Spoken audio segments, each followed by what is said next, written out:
Fala galera, estamos aqui para mais um episódio do Nova... Oh meu Deus, esqueci o nome.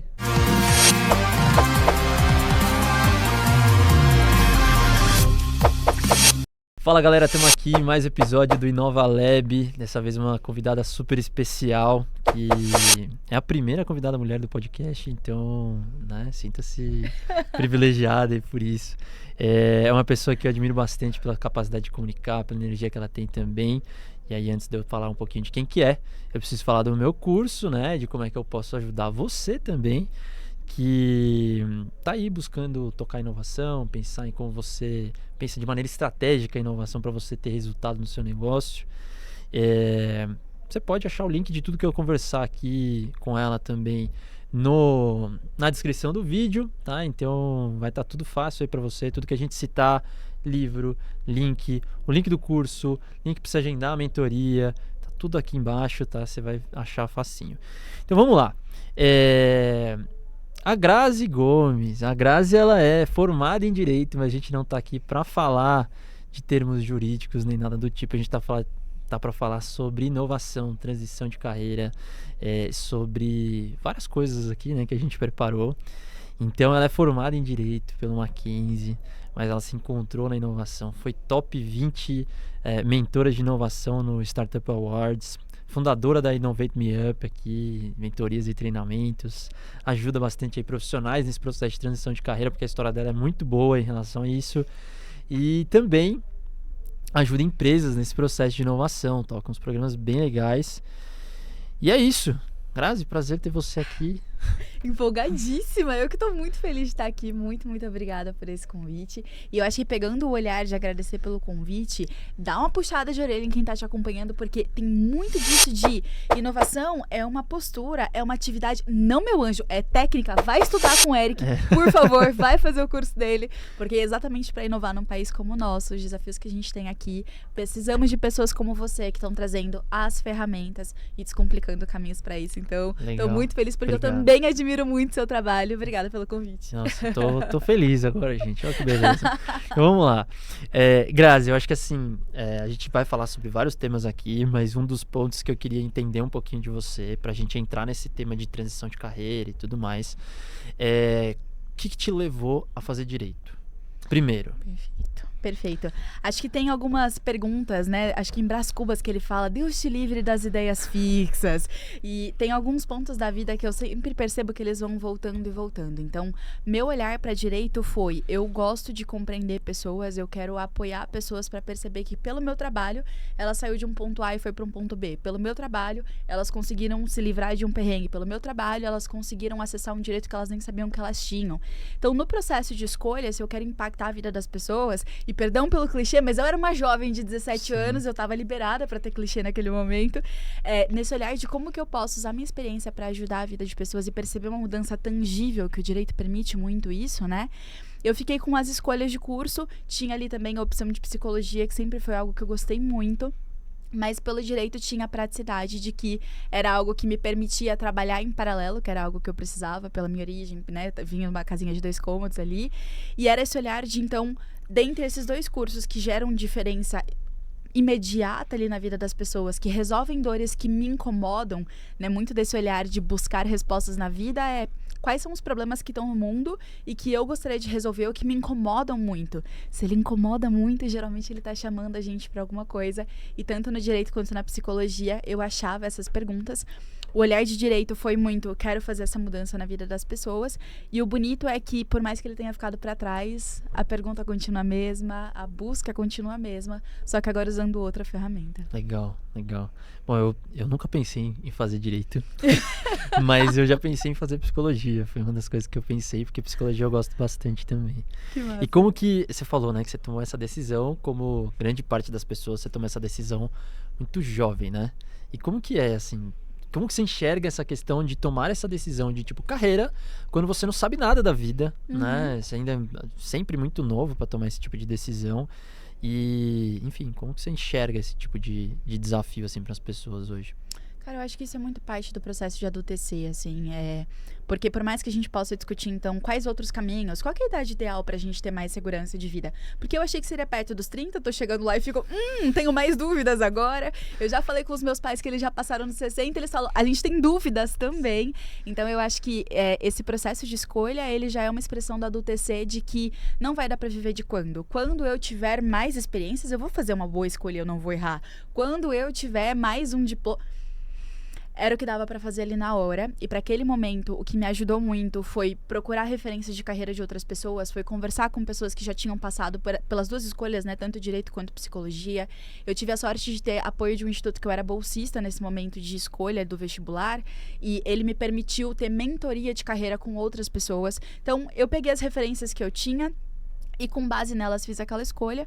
Alguns anos depois, quando eu decidi fazer a transição de carreira, me deu uma sensação de, putz, eu errei. Se eu tenho que fazer uma transição de carreira, quer dizer que eu errei. Então você, meu anjo, volte 2 casinhas, porque você não foi uma adulta competente.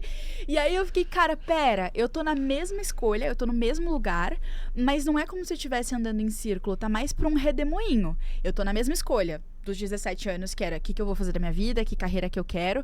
Nesse momento eu já sabia que eu não queria o direito, né? Nesse momento ali advogando, trabalhando num grande escritório. Mas era a mesma pergunta de o que eu quero fazer na minha carreira. Só que aqui, nesse momento da transição, eu já tinha reserva de emergência. Eu já tinha clareza do que eu queria e o que não queria, porque eu já tinha vivido estágio, experiências em outras empresas. Já estava advogando de fato. Então, já estava em um outro lugar para ter clareza do que eu não queria, para ter recurso para me sustentar enquanto eu buscava por outros caminhos, enquanto a minha versão de 17 anos estava ali com o apoio dessa bolsa de estudos, acordando 3h30 da manhã para sair da cidade do interior e conseguir chegar na Avenida Paulista, que é onde eu tinha bolsa de estudos, e conseguir chegar a tempo. E aí depois de tarde eu fazia o preparativo para o vestibular, era de manhã a aula do colégio em que eu era bolsista, de tarde preparativo para o vestibular. Eu chegava em casa 9 da noite para acordar 3h30 da manhã e repetir. Cara, que nível de escolha que eu vou ter com esse estilo de vida, assim. E eu consegui ter essa gentileza de entender que foi muito cedo, mas, caramba, o quanto que muito cedo eu já estava dando o melhor que eu podia. E agora, revivendo aquela escolha, eu estava no mesmo lugar de que eu quero fazer na minha carreira, mas a condição era outra e eu já era outra pessoa para fazer uma escolha melhor. Então, acho que é o adultecer. A gente vai revisitando as escolhas aos pouquinhos, tendo mais repertório para decidir, sabe? Boa, boa. Eu vejo muito essa dificuldade, às vezes, das pessoas, né? Do jovem, às vezes, toma uma decisão, aí o cara vai fazer, sei lá, direito, vai fazer engenharia, e de repente ele se vê numa situação completamente diferente, e aí ele, muitas vezes ele não consegue, ou aproveita muitas das habilidades, ou depois ele não consegue aproveitar, né? Mas você fala muito do momento chega, né? Uhum. Você já falou, eu já vi algumas coisas aí você falando do momento chega. Quando você se deu conta de que, tipo, cara, o direito não é pra mim? Olha, é que tem o se dar conta e tem o falar chega, porque tem uma linha tênue que a mudança parece ser um negócio muito corajoso, assim, você decidiu mudar e largou tudo, mas na verdade teve um baita processo de negação por trás. Entre o momento que eu percebi, foi muito no início da faculdade que eu não me sentia tão pertencente. Depois, na faculdade, eu tinha uma dupla jornada, então durante a semana eu fazia estágio na Faria Lima, me sentia toda chiquérrima ali com meu copinho de café, e no final de semana eu voltava pra mesma Faria Lima, mas eu voltava pra fazer faxina e, cara, a soma das duas coisas foi o que me permitiu correr atrás dos meus sonhos, assim, de ter a grana e o tempo, enfim, pra tornar tudo possível. E aí, nessa realidade, quando eu vivia o estágio, por mais que eu estivesse concretizando sonhos e alcançando espaços que eu só consegui por causa da minha família, mas que a minha família nunca tinha conseguido, tinha esse glamour, tinha esse gostinho de conquista, mas já não tinha identificação. É uma distância muito grande entre o direito e a justiça da faculdade e a prática dele e o espaço que existe de manobrar, de inovar, de fazer mudança numa carreira tão tradicional, que já existe tanto tempo funcionando desse mesmo jeito. Então eu fui muito questionada de por que você tá cutucando, o que você tá querendo mexer. Ao longo do caminho tinham vários fatores de não identificação. E aí, se isso for o caso de quem tá ouvindo a gente, o que funcionou pra mim? Experimentar. não vai ter uma descoberta de qual é a carreira do sonho, qual é o melhor caminho. Vai vir algo do céu, assim. Não vai vir. Assim, se a pessoa for muito sortuda, me conta. Mas geralmente não vem do céu. Sim. E vem muito dessa experimentação. Então, antes de falar, será que é o direito? Primeiro eu falei, será que sou eu? Será que eu não tô dando conta de tocar esse estágio? Será que eu não tô sabendo lidar com a vida corporativa? Então, eu mudei de empresa em que eu estagiava. Eu mudei de área do direito que eu estagiava. Na faculdade, eu fui olhar para iniciativas paralelas, aquelas atividades complementares, Sim. né? Grupo de pesquisa, voluntariado, curso, o que eu pudesse fazer para ir experimentando. Esse tipo de direito eu gosto, essa outra área não. Eu gostei mais de empresa do que de escritório, por exemplo. E assim eu fui pegando o repertório para falar, pô, eu tô no maior escritório do país, um dos maiores da América Latina. Eu já fui descartando várias coisas que eu achava que eu queria e que na verdade não eram bem isso. Ou áreas, não, eu não gostava porque era direito trabalhista. Quando mudou o direito... eu tô perto de referências nacionais e eu já tô sem meu repertório do que eu quero testar, de hipótese de por que não. Será que na hora de encarar que realmente não é a carreira? E aí, na hora que eu me fiz essa pergunta honesta, assim, de, cara, um processo de autoconhecimento pesado, eu fiz o que uma pessoa sábia faria de, claro que não, imagina, negação total, assim. Imagina, eu acho que é só uma fase, segue, sorri a cena. Só que nessa de sorrir a cena, minha mãe teve câncer. Caramba. E eu tava num ritmo de trabalho muito absurdo, assim, num ambiente que não tinha muito espaço pra isso, eu não fiquei à vontade de falar sobre isso. O ponto é que o câncer da minha mãe, a situação dela de saúde, me fez questionar como que eu tava vivendo a minha vida e quais eram as escolhas que eu estava fazendo. E eu conseguia perceber que eu sentia orgulho da minha relação com ela, do jeito que é imperfeito, de às vezes não conseguir visitar do jeito que eu queria, de às vezes falar uma coisa e discordar e a gente ter um desentendimento. Eu consegui olhar pro todo real da nossa história e falar... essa é a nossa relação, eu estou muito orgulhosa disso. Mas eu não conseguia ter esse mesmo orgulho pela minha vida.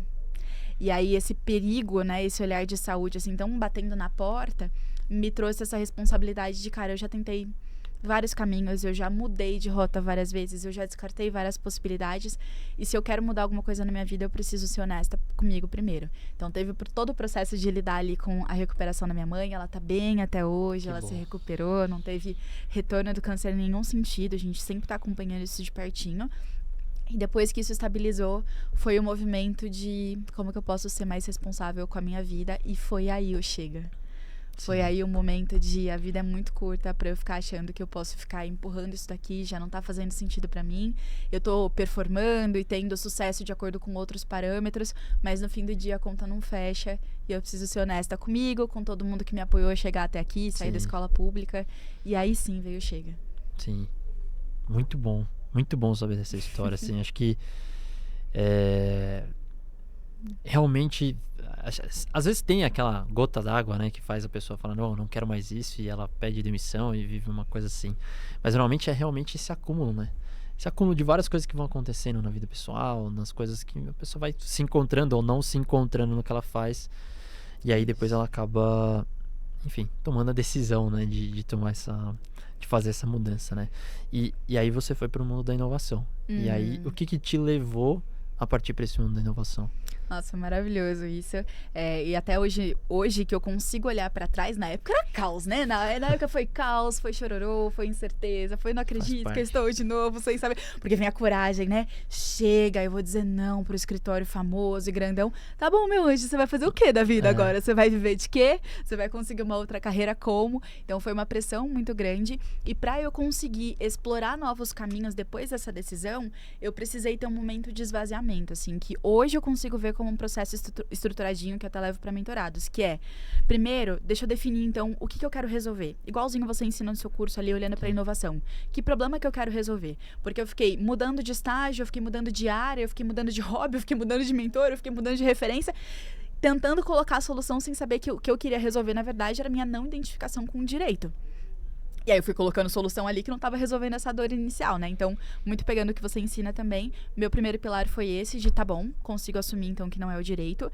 E aí, para que eu consiga pensar o que vai ser de solução, igualzinho no Design Thinking que a gente precisa explorar possibilidades, primeiro eu precisei liberar espaço de rotinas, de agenda, de a crença de que agora eu tinha que acertar nessa escolha, a crença de que ninguém ia me querer, que eu tava de volta pro estágio porque eu estava recomeçando, então eu joguei toda a minha história do zero. Sim. Eu tive que liberar muitas crenças pra me divertir descobrindo.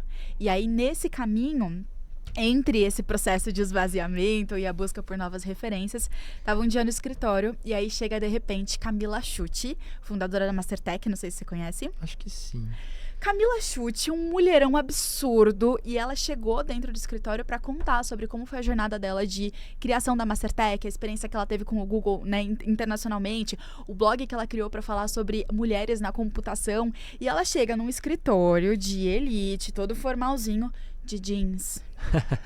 Deixaram ela entrar? Deixaram ela entrar. Ela chega de jeans. A gente tá lá com mesinha assim, porque almoçava nessas reuniões. Ficava almoçando assim, ouvindo o palestrante. E ela falando as coisas que ela acreditava. E a gente não pode se conformar como tudo funciona. E ela foi trazendo um olhar que eu fiquei Choque assim, de gente, o que realidade. está acontecendo? Então, ela foi assim, uma referência gigantesca pra eu entender que tinham outras definições de sucesso, que tinham outros espaços, outros dress codes, porque lá tinham 200 páginas de dress code que uma advogada séria deveria utilizar.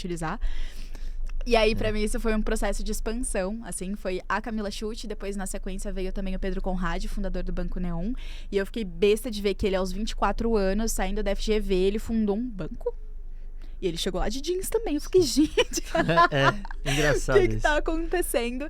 E enquanto o Pedro Conrad, ele ia explicando como que ele fundou um banco do nada, e é um banco que não tinha agência, e é um banco que tava servindo os clientes de um jeito diferente, os advogados levantavam a mão, mas qual foi a regulamentação do Banco Central que foi aplicada? Eu fiquei tipo, gente, tanto faz, só me conta como que aos 24 você fundou um negócio desse tamanho, com esse nível de coragem, assim. Então, quando essas conversas foram acontecendo, eu percebia que, tá, eu não sei pra que mundo que eu quero ir, mas eu tenho certeza que o lado deles parece muito mais legal. Eu não quero estar do lado do engravatado que pergunta. Sim. E tá tudo certo, porque a gente precisa. Não tem uma hierarquia aqui. A gente precisa das pessoas com as mais diferentes habilidades. Mas esse contraste me ajudou a ter clareza de que lado que faria mais sentido eu começar a investigar, e me ajudou a entender que existem muitas definições de sucesso, então eu podia soltar aquela de que tem que ser uma carreira linear. Assim. Sim, nossa, muito bom. Assim, é engraçado porque eu já vivenciei algumas situações de, cara, de bermuda e ser julgado por estar de bermuda ou por alguma coisa assim. E isso é normal, né? Em alguns escritórios, hoje passa a ser um pouco mais normal, né? Em alguns escritórios ou empresas e tudo mais, esse dress code é bem mais leve, né? E aí você vê que, pô, existe um mundo... Pra mim, né, eu sempre fui muito rígido em relação a isso. E aí quando eu fui voltar pra esse mundo de inovação corporativa, eu fui trabalhar na WeWork. E, cara, cada um de um jeito, e a galera tomando um café e conversando sentado num puff. Eu falava assim, cara, o que tá acontecendo? Porque Vocês chamam isso de trabalho? Tipo, cara, que isso, né? Vocês estão aqui há 10 minutos tomando café, gente. Era pra estar lá produzindo, sabe? E de repente era nessas conversas, e eu comecei a ver que era nessas conversas que a gente se soltava, falava algumas coisas e a gente não tava ali simplesmente batendo café, a gente tava resolvendo um problema, né? E aí tinha essa troca de uma maneira muito mais natural e eu comecei a, tipo, cara, existe um mundo muito mais parecido com o que eu gosto, né? E que gostoso poder procurar por esses mundos, exato. assim, e se nutrir dessas referências, assim, de que também é um estilo de trabalho. Acho que muito nesse olhar de caixinhas que agora eu consigo ver, a primeira caixinha foi liberar espaço, porque senão eu nem ia experimentar nada, e a segunda foi me nutrir dessas referências. Eu tive a sorte, eu fico com esse cuidado de deixar isso claro também, né, que na mesma medida que o escritório foi a minha não identificação, foi ele que me deu essas primeiras referências, porque eles estavam de olho em movimentos do Vale do Silício, e depois disso eu comecei a buscar eventos. Eu fui pro Cubo, eu fui para espaços de inovação, imersões de inovação, voluntariados, que era um evento de inovação que estava precisando de gente que ajudasse ali a organizar, né, no final de semana como que ia funcionar. Fui me colocando nisso, e aí foi muito gostoso de ver que isso ia se repetindo,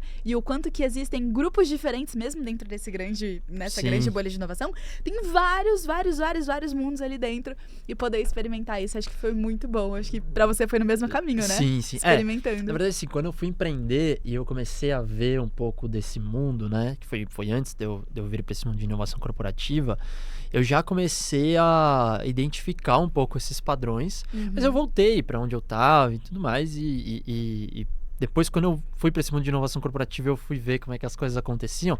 Claro que eram situações diferentes. Então, você vai num banco, né? Eu atendia banco, por exemplo. Aí, você vai num banco grande, lá na Paulista e tudo mais.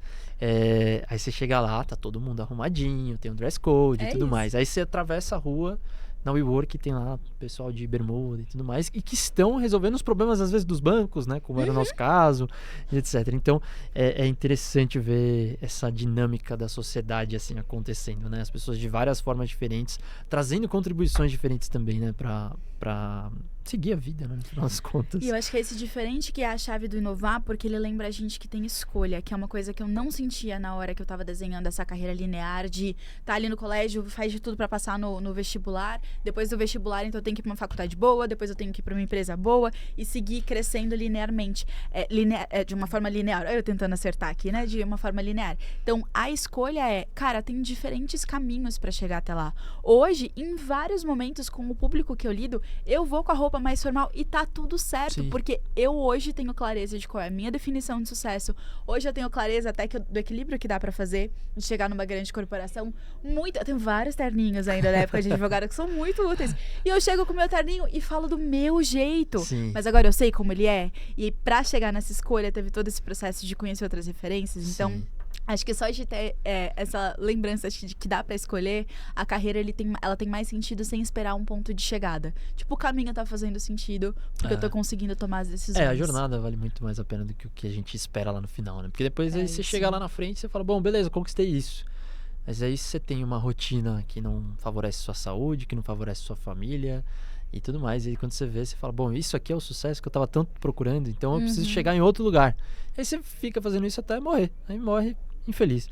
Mas vamos lá. Teve alguma habilidade, né? Você falou da questão do escritório tá antenado em relação às coisas que estavam acontecendo e tal.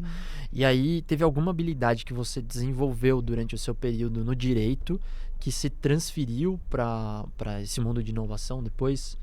Não, eu acho que isso vale pra qualquer habilidade, assim. Eu vou focar especificamente no direito, porque eu não acredito nisso de vou começar tudo, larguei tudo e vou começar do zero. Não existe começar do zero, porque quem tá do zero é literalmente bebê que tá do zero. Todos nós, né, independente da mudança, a minha foi de carreira, tem gente que faz mudança de emprego, tem gente que faz mudança de cidade, não existe começar do zero. Então, nesse olhar, tudo que veio de antes continua sendo muito útil. No direito, eu aprendi a descomplicar informações, porque eu era de fusões e aquisições, eu precisava me conectar com todas as áreas do escritório que faziam o raio-x, né, aquela auditoria, né, da empresa para saber se ia comprar a empresa ou não, se ia dividir a empresa ou não. A diligência, né? A diligência, isso mesmo. E aí, eu precisava ter um processo de como eu organizava tudo isso de gente para se conversar, porque era a minha área de M&A, né, de fusões e aquisições, que recebia esse compilado. E como que eu traduzo isso pro cliente? Porque chega para ele um relatório que a gente virava madrugadas fazendo, era de 200 páginas o relatório, em português e em inglês. Sim. Mas é um formato de não li nem lerei, né, meu Sim. anjo? O cliente, ele tem esse poder de escolha. Então, eu aprendi a descomplicar o juridiquês em e-mails eu fazia formatinhos, sabe aquilo de literalmente desenhar? Ó, isso significa isso, vem pra cá, essas são as opções, e fazia o fluxo. E eu uso isso até hoje pra conseguir dar aulas melhores, pra descomplicar a inovação, porque eu saí do direito, né? Não, chega de juridiquês, a gente fala muito difícil. Aí chega a inovação, tem um Startupace com ICP, Early Adopter e sigla pra tudo, meu Deus do céu. Então, essa habilidade acho que é o principal que me ajuda até agora. Mas tem várias outras. A priorização, o olhar de surtar por etapas. Cara, dentro de uma diligência, dentro de um processo jurídico, você precisa priorizar para onde que você vai, você precisa priorizar quais são as ações que você toma, priorizar quais são os riscos que você pode passar para o cliente. E até hoje eu uso isso no processo de inovação para priorizar que não vai dar pra gente abraçar o mundo, não vai dar para resolver tudo, mas a gente faz um bom diagnóstico, prioriza por onde a gente vai agindo. Então, não tem como essas habilidades ficarem para trás. Então, eu acredito muito que a gente é esse todo, e quanto mais a gente consegue unir esses aspectos diferentões e aparentemente nada a ver da carreira, mais autêntica ela fica, porque é a essência daquela combinatividade, né, da inovação e da criatividade. Sua habilidade de pegar seu repertório totalmente diferentão e fazer conexões únicas que só você podia fazer. Acredito muito nisso. Ontem a gente tava numa live ontem e até mencionei um pouco disso, assim, de que às vezes as pessoas falam, né, eu empreendi fazendo uma rede social focada no processo de cocriação de novas ideias. Então isso exigia primeiro que as pessoas compartilhassem as ideias delas. E a primeira coisa que eu escutava de todo mundo, né, seja investidor ou usuário, enfim, mas vão roubar a minha ideia. Aí eu falo, beleza, vão roubar a sua ideia, mas não vão roubar a sua paixão, não vão roubar todo o conhecimento que você tem, porque você vem de um lugar único, né? Então você carrega habilidades, uma visão de mundo que, cara, muito provavelmente ninguém vai ter. Então, a pessoa X que tá lá olhando, que tá lá passando num aplicativo, vai olhar a sua ideia, ela não vai olhar e falar, nossa, eu vou fazer isso, né? Porque isso se encaixa com o que eu quero. Talvez possa ter essa conexão. E aí, o meu papel era justamente conectar essas pessoas para ajudar nesse desenvolvimento, né? Mas legal. E o quanto, né? Você falou da questão do autoconhecimento, né? O quanto esse autoconhecimento foi importante para você e o quanto ele é importante, assim, não só para quem empreende, porque a vida do empreendedor traz outras facetas aí, né? Outras coisas que a gente tem que desenvolver, mas o quanto que ele ajuda qualquer pessoa, assim, o quanto que é importante isso na vida de alguém na hora de mudar de carreira, de definir a carreira e tudo mais. Não, eu acho que esse autoconhecimento ele é para tudo. Tem um olhar que vem lá da teoria U, que é a qualidade da intervenção, é do Otto Scharmer, né? Otto Scharmer. A qualidade da intervenção depende da qualidade do interventor. Então, ele fala que para você gerir um projeto social, para você, qualquer trabalho, qualquer serviço que você vai fazer para o outro, a qualidade do que você entrega para o outro depende da qualidade de como você está por dentro. E isso é muito verdadeiro, isso é muito crítico e não tem como eu levar para o outro uma mudança e eu não viver ela para mim. Na verdade, até tem, mas pra mim, pelo menos, isso não é regra de absolutamente nada, esse papo não vai ter regra de nada, mas pra mim, isso me colocava num lugar de síndrome da impostora. Então, depois que eu fiz a transição de carreira, eu comecei a trabalhar em ambientes de educação para a inovação, espaços que iam ensinar empreendedores a tomar decisões estratégicas, a se conectar com investidores, a tirar ideias do papel. E aí, nesse processo, eu me via chegando e falando para o empreendedor, vai lá, cara, corre atrás do seu, você merece ganhar muito mais dinheiro, vai fazer o que você, sabe, se coloca no mundo. E eu não tava me colocando no mundo. Eu tava evitando qualquer oportunidade que eu tivesse disposição, porque eu ainda tava numa vergonha do tipo, cara, eu sou advogada, vão descobrir que não era pra eu estar aqui. Falava pro outro que era pra ele conseguir uma super receita, mas eu fiz uma negociação de salário que não foi positiva e eu não estava nem incomodada com isso, porque era, não, mas eu recomecei do zero, então é melhor que seja um salário pequenininho mesmo. E eu errei muitas vezes em salário na mesma hora em que eu chegava no empreendedor e falava, cara, você merece tanto essa rodada de investimento milionária. E aí dentro de mim fica uma farsa de, e aí, meu anjo, por que só vale pro outro e pra você não? Então, enquanto o meu trabalho envolvia isso de colocar pra fora uma coisa que eu não tava vivendo pra dentro, eu não crescia de verdade na minha carreira, porque eu ficava nessa, nossa, tô me sentindo uma farsa. E embora tenha a classificação ali de síndrome de impostor e todo o olhar técnico para isso, no meu caso eu estava sendo uma farsa. Eu estava ensinando, apoiando, incentivando algo e vivendo diferente. Cara, não fecha essa conta. Literalmente, eu não conseguia ter o retorno financeiro que fazia sentido para mim. Eu não conseguia ter satisfação no que eu queria, porque era sempre essa sensação de perigo e um conflito muito grande comigo. Então, pensando que a qualidade do que eu entrego também é a qualidade interna, eu tive várias tentativas de fugir, de olhar para o autoconhecimento, eu tentei ir para vários outros caminhos e ferramentas, mas parecia que eu ficava andando em círculos, até que foi a hora de chegar dessa repetição. Eu tô percebendo que eu já pedi demissão, eu tô percebendo que eu já mudei de emprego, eu já percebi que eu mudei de até espaço de atuação, que tiveram momentos que eu fui para outros estados para trabalhar, só que aonde eu vou, eu tô. Essa é uma frase do Murilo Gun, que é uma referência de inovação e criatividade. Tentei chamar ele aqui. Nossa, por favor. Quando você chamar, eu venho assistir, por favor. Nunca te pedi nada. Não, ele não tava fazendo podcast no momento. Mas é difícil, né? Muito difícil. Eu assisti o espetáculo dele semana passada aqui em São Paulo, assim, fantástico. E ele pega essa frase de uma música, onde tu tá tu. Tipo, você tá lá, você vai estar lá. Eu fiquei mudando de emprego, eu mudei de carreira, eu mudei de vários formatos até empreender, e eu continuava lá.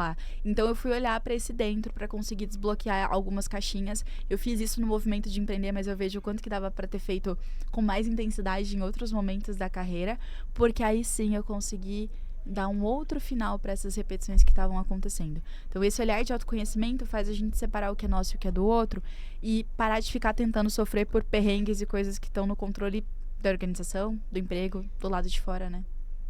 Legal, né? E assim, vou compartilhar uma história pessoal, né? Manda. Quando a gente está empreendendo, a gente está tentando fazer alguma coisa nova, sempre vem toda essa incerteza, essa insegurança. Mas tem alguns lapsos, né? Tem alguns momentos que você fica extremamente feliz. Eu já falei pra você, né, que foi a questão do Yves, né, ele foi o último convidado aqui do podcast, e ele falou assim, que foi uma das melhores conversas que ele teve, fiquei muito feliz com isso, e me senti extremamente realizado de escutar isso dele também. E outra coisa foi do Murilo Gun. Em 2015, se eu não me engano, eu tava produzindo conteúdo sobre design thinking e tudo mais, e aí eu tinha um blog, né, falava de design thinking e tal, e eu fiz um post, não lembro exatamente sobre o que era, mas acho que era alguma questão de mapa de empatia, importância, não entendeu, alguma coisa legal. Assim. E aí o Murilo Gun curtiu o meu negócio no Facebook, eu fiquei tão feliz, meu Deus, o cara curtiu, assim, tipo, tô muito no caminho certo, né, então é legal. E teve algum momento, assim, pra você, que você falou, cara, veio aquela sensação de, tipo, putz, me achei, assim, vai ser difícil, vai ser complicado, vai ter desafio, mas, cara, tô no lugar certo. Acho que isso vem em diferentes momentos. Acho que só amarrando a caixinha de Murilo Gun, para quem for acompanhar depois, ele tem uma jornada de muitas mudanças na própria trajetória, assim, de tipos diferentes de negócio que ele enfrentou e que ele criou. E eu acho muito legal essa provocação de que legal o sucesso externo, mas de que adianta se esse sucesso externo ele vem acompanhado da crise de ansiedade, ele vem acompanhado com zero paz no dia a dia, com essa distinção entre o que eu ensino, o que eu falo e aquilo que eu sinto, que eu vivo. Então eu gosto muito da trajetória dele, muito por essa provocação de que se a escolha for sustentar isso, de a conta não tá fechando, mas eu tô desconfortável, e essa escolha for assim, intencional, for com realmente presença, tá tudo certo.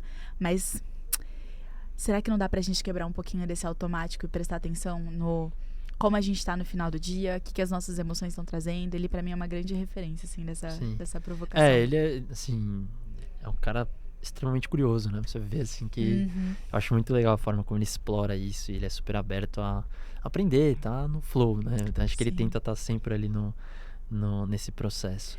Sim, e dentro desse olhar de... Juro que eu não esqueci a pergunta, tá? Não, eu sou muito fangirl dele, então de verdade, quando ele vier aqui, eu quero estar aqui só pra acompanhar, porque assim, isso é maravilhoso. Vou tentar, vou continuar tentando. Mas dentro desse olhar de tô no lugar certo, eu acho que tem duas caixinhas daqui. A primeira delas, eu percebi, eu só tomei consciência empreendendo, que é estar no lugar certo de realmente eu ocupar o meu lugar. Por muito tempo, especialmente pela minha história, casinha de 2 cômodos de onde eu vim, eu me sentia, ai, licença, desculpa te interromper, por que eu tô pedindo licença e desculpa pra existir, pra interagir com o outro? Eu me percebia me apertando em vários ambientes. Eu me percebia resistente a enfrentar conflito. Eu me percebia resistente a me colocar na voz num momento que eu precisasse falar e deixar esse espaço pra outra pessoa ocupar. E aí, empreendendo, não tem outra opção. Eu não posso falar assim, então, Graziella, eu não gostei do que você fez, eu vou te demitir. Não tem como, a minha chefe é tóxica, eu não posso me demitir, não acontece. Então, eu vejo empreendendo que eu finalmente estou no meu lugar, no sentido de, cara, só eu posso ser eu nesse mundo. Eu estou no meu lugar de adulta que vai colocar limite. Ao mesmo tempo, eu vejo a criança que eu já fui e tento pegar o melhor dela pra conseguir trazer ideia autêntica, pra conseguir ser gentil com os meus alunos, pra conseguir fazer o que eu quero. Mas empreendendo foi a primeira vez, tendo tanta clareza, né, de que tudo que acontecer aqui é responsabilidade minha e isso é metade, que incrível, eu posso criar várias coisas, ferrou, só eu sou a responsável aqui. Isso me fez realmente me sentir no meu lugar e sentir segurança na minha própria pele e falar, cara, se precisar eu vou pedir desculpa, mas eu vou parar de pedir desculpa pra existir, assim. Então, de ocupar o meu lugar foi realmente empreendendo, mas de me encontrar foi logo depois desse processo de pedir demissão. Teve um choque ali de, cara, pra onde que eu tô indo, o que vai acontecer, mas na sequência eu comecei a ir pra esses eventos de inovação, pra conhecer as pessoas. Eu ia de terninho, de salto, eu ia de meia fina, eu ia advogada, porque congresso jurídico é um negócio muito formal. Chega lá, tá todo mundo camiseta preta, tênis, jeans. E aí, isso aqui era um evento que chama Case, né, que é a Conferência Anual de Startups e Empreendedorismo. Foi a primeira que eu fui, era 2018. E aí eu cheguei nesse evento e eu fui passando por todos os stands. Eu tinha um mapa de todos os stands. E eu só ia conhecendo uma pessoa mais incrível que a outra. E aí tinha gente do Pará, e teve gente do Amazonas, e teve gente que fundou negócio, teve gente que estava em corporação. E eu fui vendo toda essa riqueza, assim, de carreiras e caminhos. E aí, ao final, não bastasse já ser um ambiente todo diferente, não bastasse já ter conhecido tanta gente diferente, No final ainda tocou funk nesse rolê. Eu estou no lugar certo no sentido de que aqui tem espaço para todos os perfis. Sim. E desde então isso vai sendo reforçado por alunos para momentos de transformação que eu vivo. E até no ponto da semana passada que eu fui para um evento, e no evento eu estava no espaço, eu tenho espaço de palestrante, de repente entra a Bianca Andrade, de Boca Rosa, no mesmo espaço. Gente, você já percebeu que eu sou uma fangirl? Quando isso aconteceu, eu fiquei assim, sem reação nenhuma, de que gostoso estar no mesmo espaço de pessoas que eu admiro, sem querer ser as pessoas que eu admiro. Estando confortável com o tempo que eu tenho empreendendo, com o tanto de seguidores, com as dúvidas que eu continuo tendo de carreira, sem pedir licença, sem pedir desculpa, eu tô no meu lugar, assim. Sim, muito bom. Acho que sim, é legal quando a gente tem essas experiências, assim, eu acho que dá aquele ânimo, né? Às vezes você tem esse dia, no dia seguinte a realidade já bate na sua porta, né? E aí você já toma aquele balde de água fria e fala, calma aí, bonito, tem outras coisas pra você resolver, enfim. Mas é muito bom, assim, quando a gente começa a encontrar esse caminho, porque é realmente um processo muito de autoconhecimento, né? Eu acho que é bem interessante. E você ajuda as pessoas nesse processo de transição, né? Teve alguma história, sei lá, de um mentorado, alguma coisa, não precisa citar nomes, obviamente, mas você teve alguma história legal, assim, que você pegou? Olha, eu tenho muitas caixinhas diferentes aqui, mas acho que o que eu posso pegar e acho que vale pra quem tá acompanhando a gente é o quanto que não tem a idade, não tem padrão, não tem caixinha de quando que é a hora de mudar. Eu já tive pessoa mentorada de 60 anos, eu já tive pessoa mentorada de 19, e em diferentes momentos e histórias de vida, sempre tem essa dúvida de estou sentindo um chamado para uma outra direção, ou eu estou sentindo um incômodo muito grande onde eu estou agora. Será que eu devo mudar? Ou será que tem alguma coisa errada comigo? Independente do tempo de carreira de cada uma dessas pessoas, eu acho doido quanto que tem esse padrão da gente duvidar do maior dado que a gente pode ter internamente, que é o que a gente está sentindo em relação àquela carreira, àquela trajetória. Do mesmo jeitinho que existe um Uber, por exemplo, né? Eu gosto muito de trazer o exemplo do Uber, porque o Uber, a gente olha pra ele e fala, hoje como algo normal, nosso meio de transporte, mas quando ele surgiu, era muito tranquilo, muito natural alguém olhar e falar assim, querido, o que você tá fazendo aqui?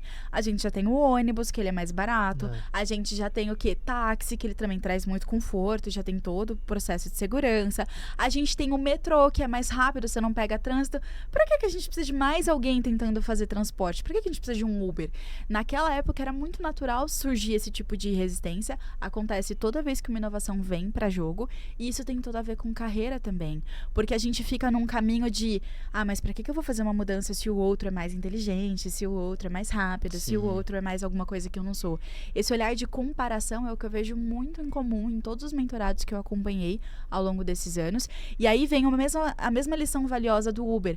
O Uber tinha uma história única que só ele podia construir, que era o jeito de unir o melhor da tecnologia com o melhor da experiência do cliente, com o melhor da inovação.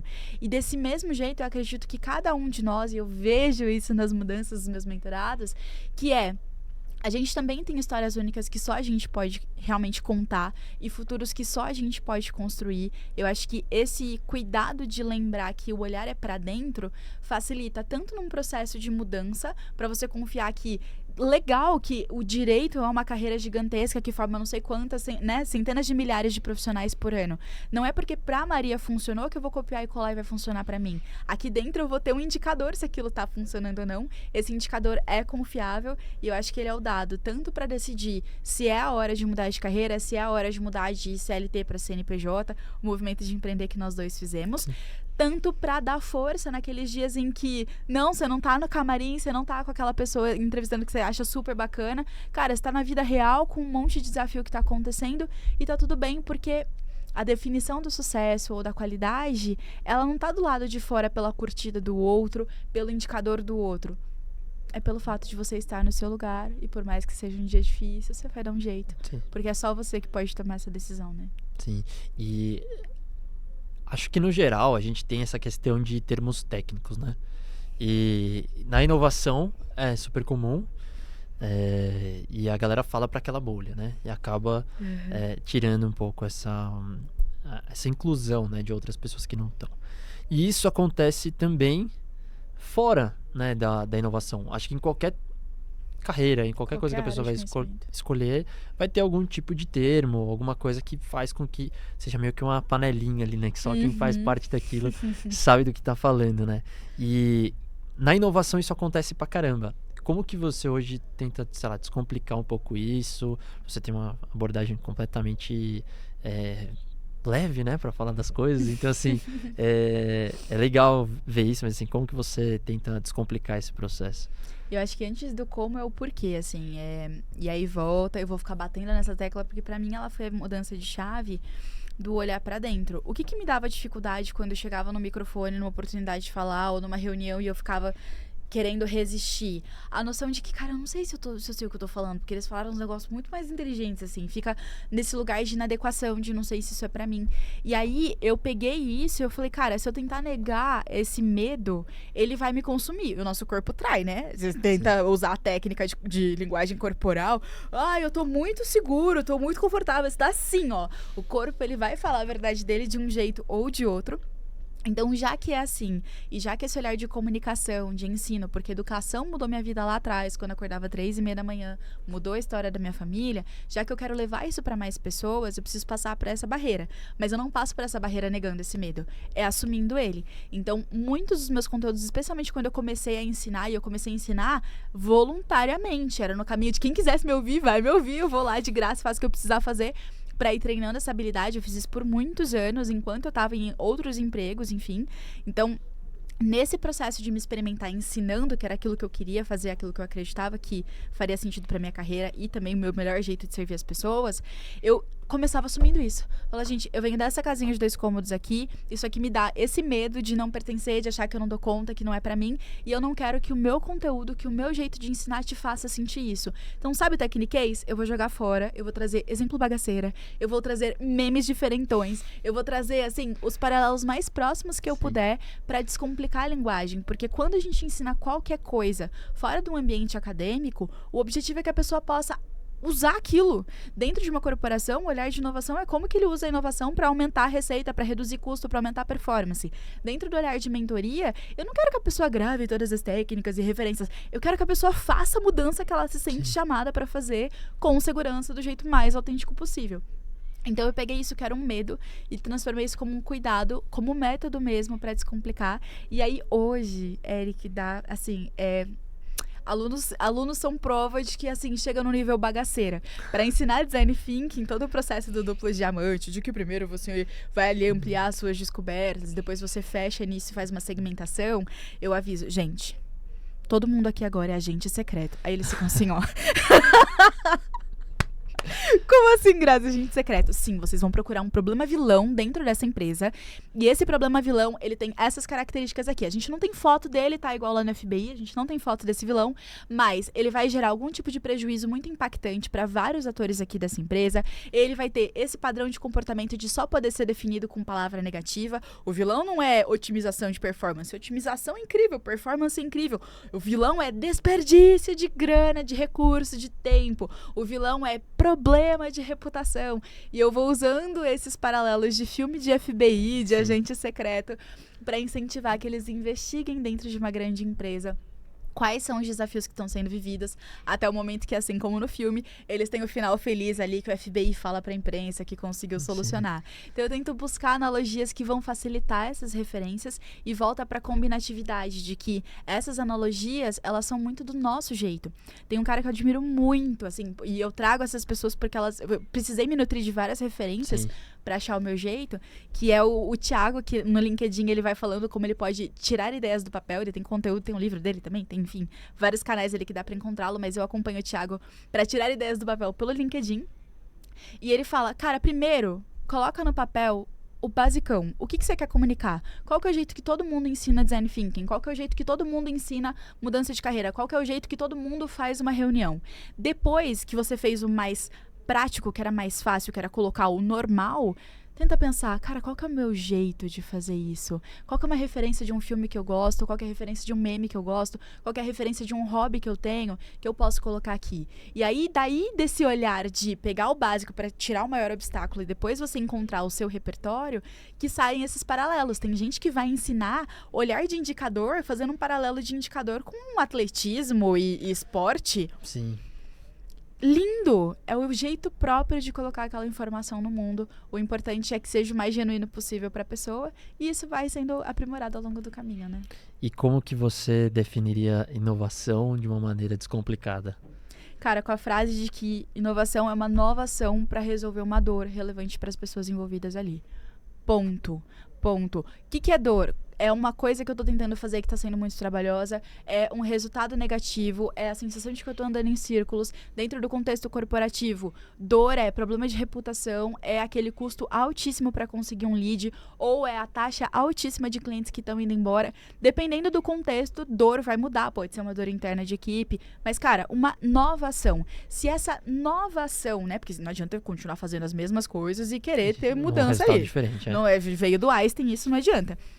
Então, é uma outra ação para fazer esse movimento de mudança, ter um resultado melhor. E o importante é resolver.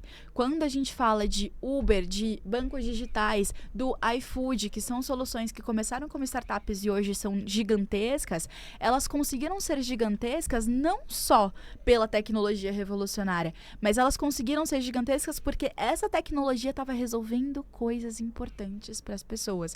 Então, esse olhar de resolução de problema, para mim, é a chave de tudo. Boa. E, bom, processo de solução de problemas normalmente parte de algumas empresas que tocam essas iniciativas de inovação, mas muito vem das startups que começam a desafiar um pouco do mercado. E você, como uma pessoa que já trabalhou bastante, né, está sempre muito próxima desse ecossistema, o que você mais identifica, assim, de dor nas startups? Tipo, putz, elas sempre fazem errado isso aqui. Beleza, eu acho que depende do momento de startup e ainda nas referências bagaceiras, eu já fiz um paralelo de fases de crescimento de uma startup com fases da carreira da Anitta. Eu ia chegar nessa parte, mas eu vou deixar, daqui a pouco a gente volta na Anitta. A gente volta se você quiser, mas por agora então, já que você quer voltar depois, acho que fica esse olhar de que, cara, você não nasce uma Anitta, você se torna uma Anitta. Você começa fazendo o show com o seu desodorante no YouTube e simulando que aquilo é um microfone, pra depois você conseguir ser top 1 do mundo. Mas tem um processo, você se torna ao longo do caminho, e isso também vale para startup. Então, a definição de startup muda de um lugar para o outro, mas geralmente ela não começa como o iFood, elegante, com uma referência de tecnologia e competindo com players globais, né? Começa com muito suor e R$10. Coisa, e um sonho, né? Exatamente, muito suor, R$10 e um sonho. Então, nesse processo, acho que as dores elas vão mudando muito de acordo com isso. Então, eu pego pelo menos as 3 caixinhas de esse início, que é o de ideação, de eu tô sozinho, eu tenho só mais um sócio, eu ainda não tenho recurso, eu ainda tô descobrindo como que eu vou resolver essa dor. Se eu vou ser um aplicativo, se eu vou ser uma plataforma, um disco voador, não sei ainda, tô começando. Então tem esse processo inicial. Tem a etapa seguinte que ele já conseguiu entender o que vai ser, pode não ter a super tecnologia, até porque nem todas as startups vão ter esse forte de tecnologia. Mas já tem os primeiros clientes, já tá tentando entender um padrãozinho ali, até o momento de escala, que aí são aquelas notícias que a gente vê de investimentos bilionários e dólares e todo aquele glamour, que geralmente a gente olha só ali. Isso, e aí quem tá começando fala, pô, eu tô muito longe de pegar um investimento milionário. Sim, meu anjo, porque é o seu dia 1, assim. Então, cada fase tem a sua dor, mas pegando um padrão de todas elas, eu acho que é essa romantização que a gente cria aqui com base nos livros do exterior. Eu sou uma nerd, eu adoro essas referências, e essas referências de livro, elas foram a base da minha transição de carreira, a base para eu conseguir realmente servir meu melhor no contexto de inovação, e a nossa realidade é diferente. Então, ficar esperando que a gente vai conseguir agir com dados de primeira, ficar esperando que é só eu fazer um pitch encantador que o investidor vai me dar chance. A gente tá no Brasil, cara. Às vezes você vai conseguir um investidor porque você teve um relacionamento legal. que é uma realidade de proximidade, de calor BR, que não existe lá fora. Então tem várias peculiaridades e eu vejo muita gente patinando, tentando seguir o playbook lá de fora, o manual exato de como empreender, sendo que aqui a gente tem outra realidade de impostos, a gente tem outra realidade socioeconômica, a gente tem outra realidade pro relacionamento com o cliente. Tenta chegar num cliente aqui e falar do jeito que é instruído pra gente, né, em várias referências de, não, eu vou fazer uma entrevista aqui com 30 minutinhos, eu vou seguir todas as perguntas do roteiro, eu vou tentar ser o mais perfeito aqui pro timing de cada um, a pessoa vai ficar, nossa, que entrevista fria, cara, nem perguntou como eu tava. BR é outra coisa, assim. Então, acho que o maior desafio, é esse de referências daqui, agora a gente tem startups que podem apoiar nisso. E o segundo maior desafio, e hoje eu consigo olhar para isso com uma maturidade diferente de quando eu estava dentro ali de todas essas ações e aceleradoras, é que, cara, bacana a sua estratégia de queimar caixa para conseguir pegar o investimento. Bacana seu olhar de revolucionar a educação ou fazer qualquer mudança gigantesca que você queira fazer. Mas e as contas? Como é que você vai pagar? E se o investimento não chegar? Como é que você vai resolver? Esse é um se vira que é muito brasileiro e que no momento de startup, agora isso está mudando, o momento de investimento mudou bastante também, né? E os investidores estão cobrando muito mais um olhar de receita, de resultado, para saber se a conta está fechando, porque até hoje tem startups que são gigantescas e que a conta não fecha, o WhatsApp ele não ganha R$1.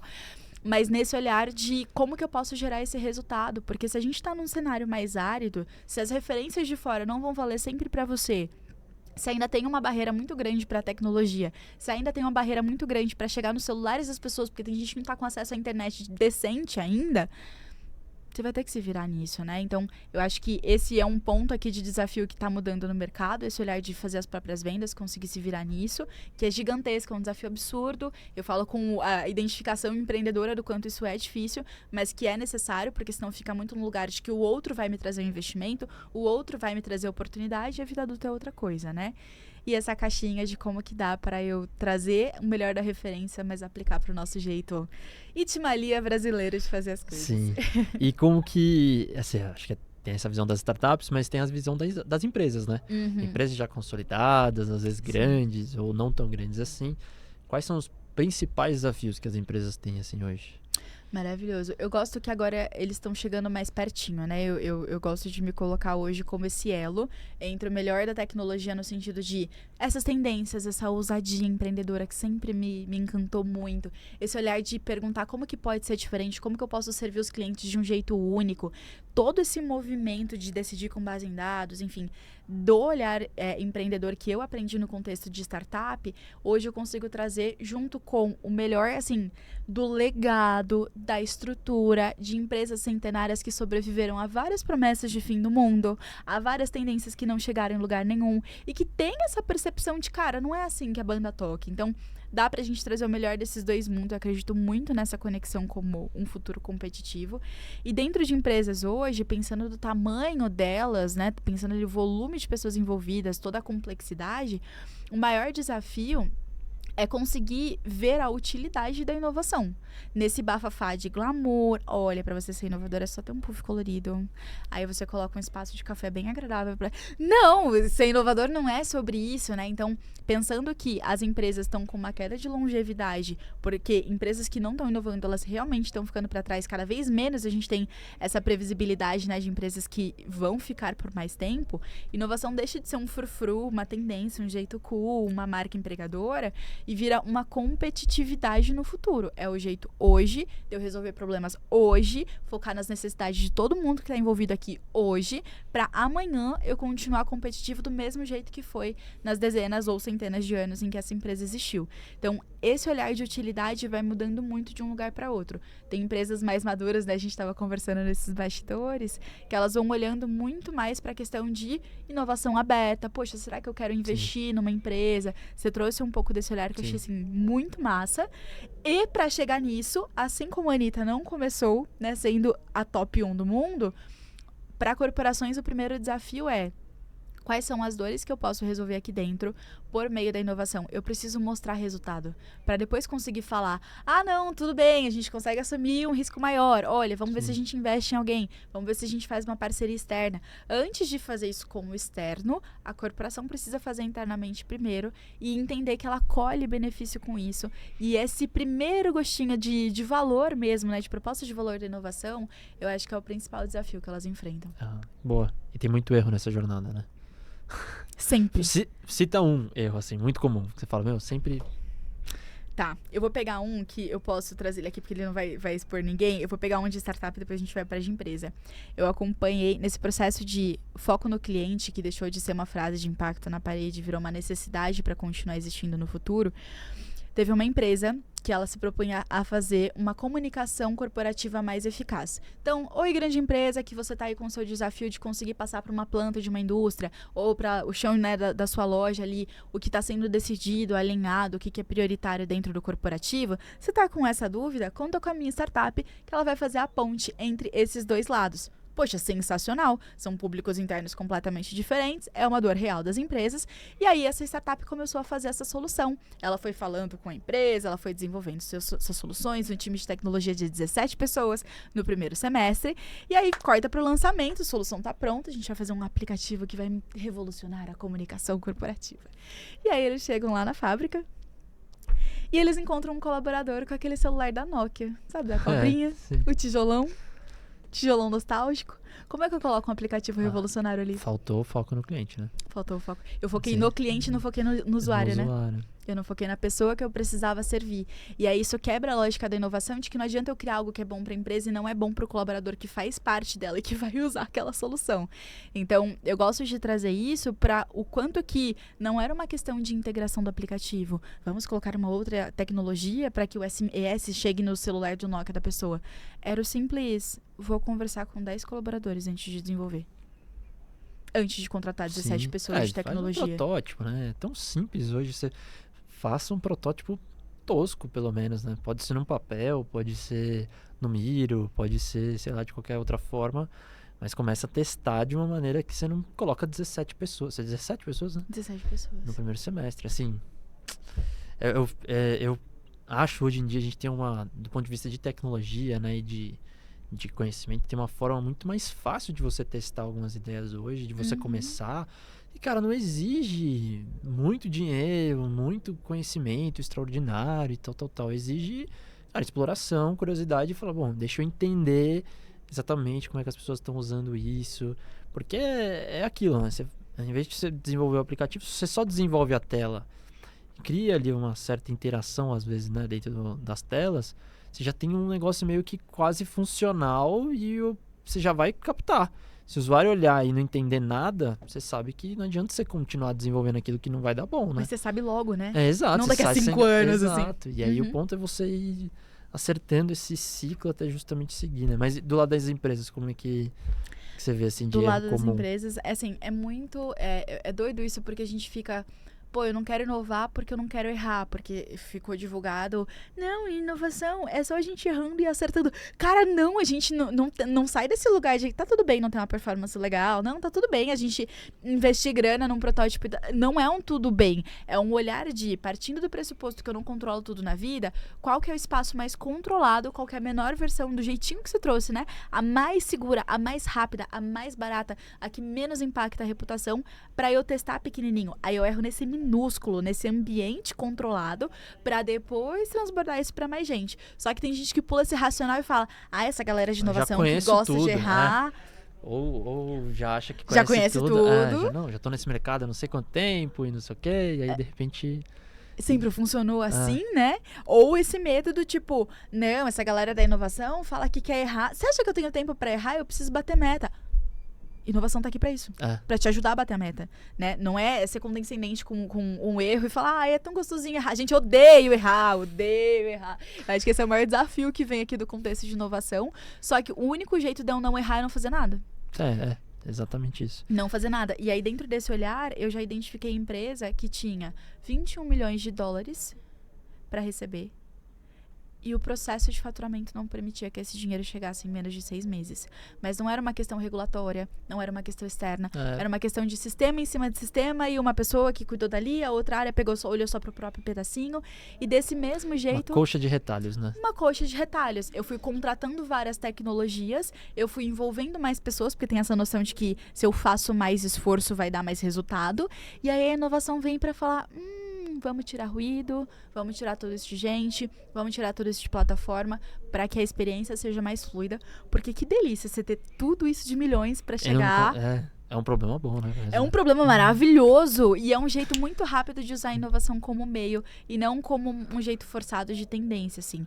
E isso se repete para problema de retenção de cliente, porque uma área fica ouvindo o que o cliente quer, a outra área fica sabendo que o cliente chegou, a outra área faz as boas-vindas do cliente, a outra atende chamado se ele reclamar, a outra fala com ele para saber se ele tá indo bem, se ele tá se engajando, a outra analisa dados de tudo, a outra cobra, e aí se dá qualquer problema nessa jornadinha, pronto, boom, assim, explode, a gente perde.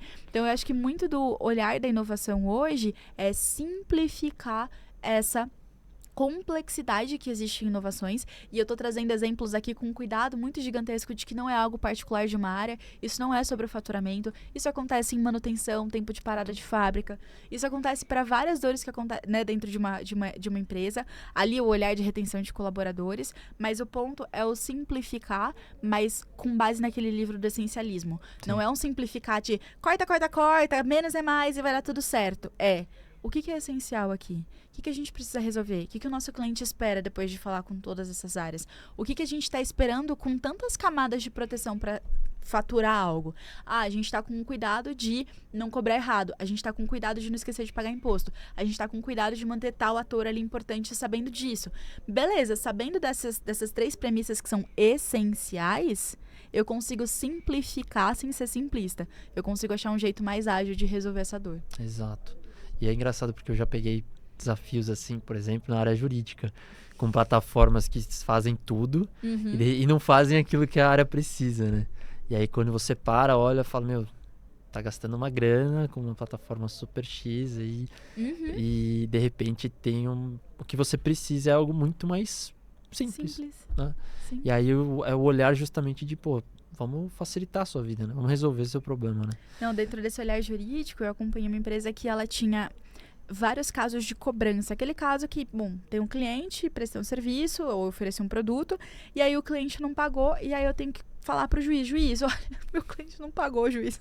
Me fala, por favor, aqui, formaliza que ele tem que me pagar. O processo jurídico é esse, né, descomplicado aqui. E aí tinha um sistema lá para gerenciar esses processos de cobrança, que são vários clientes que estavam dando calote gostosinho. E o sistema falava, análise de performance, quanto tempo que você demorou para escrever aquela notificação, quanto tempo levou para ter resposta do juiz.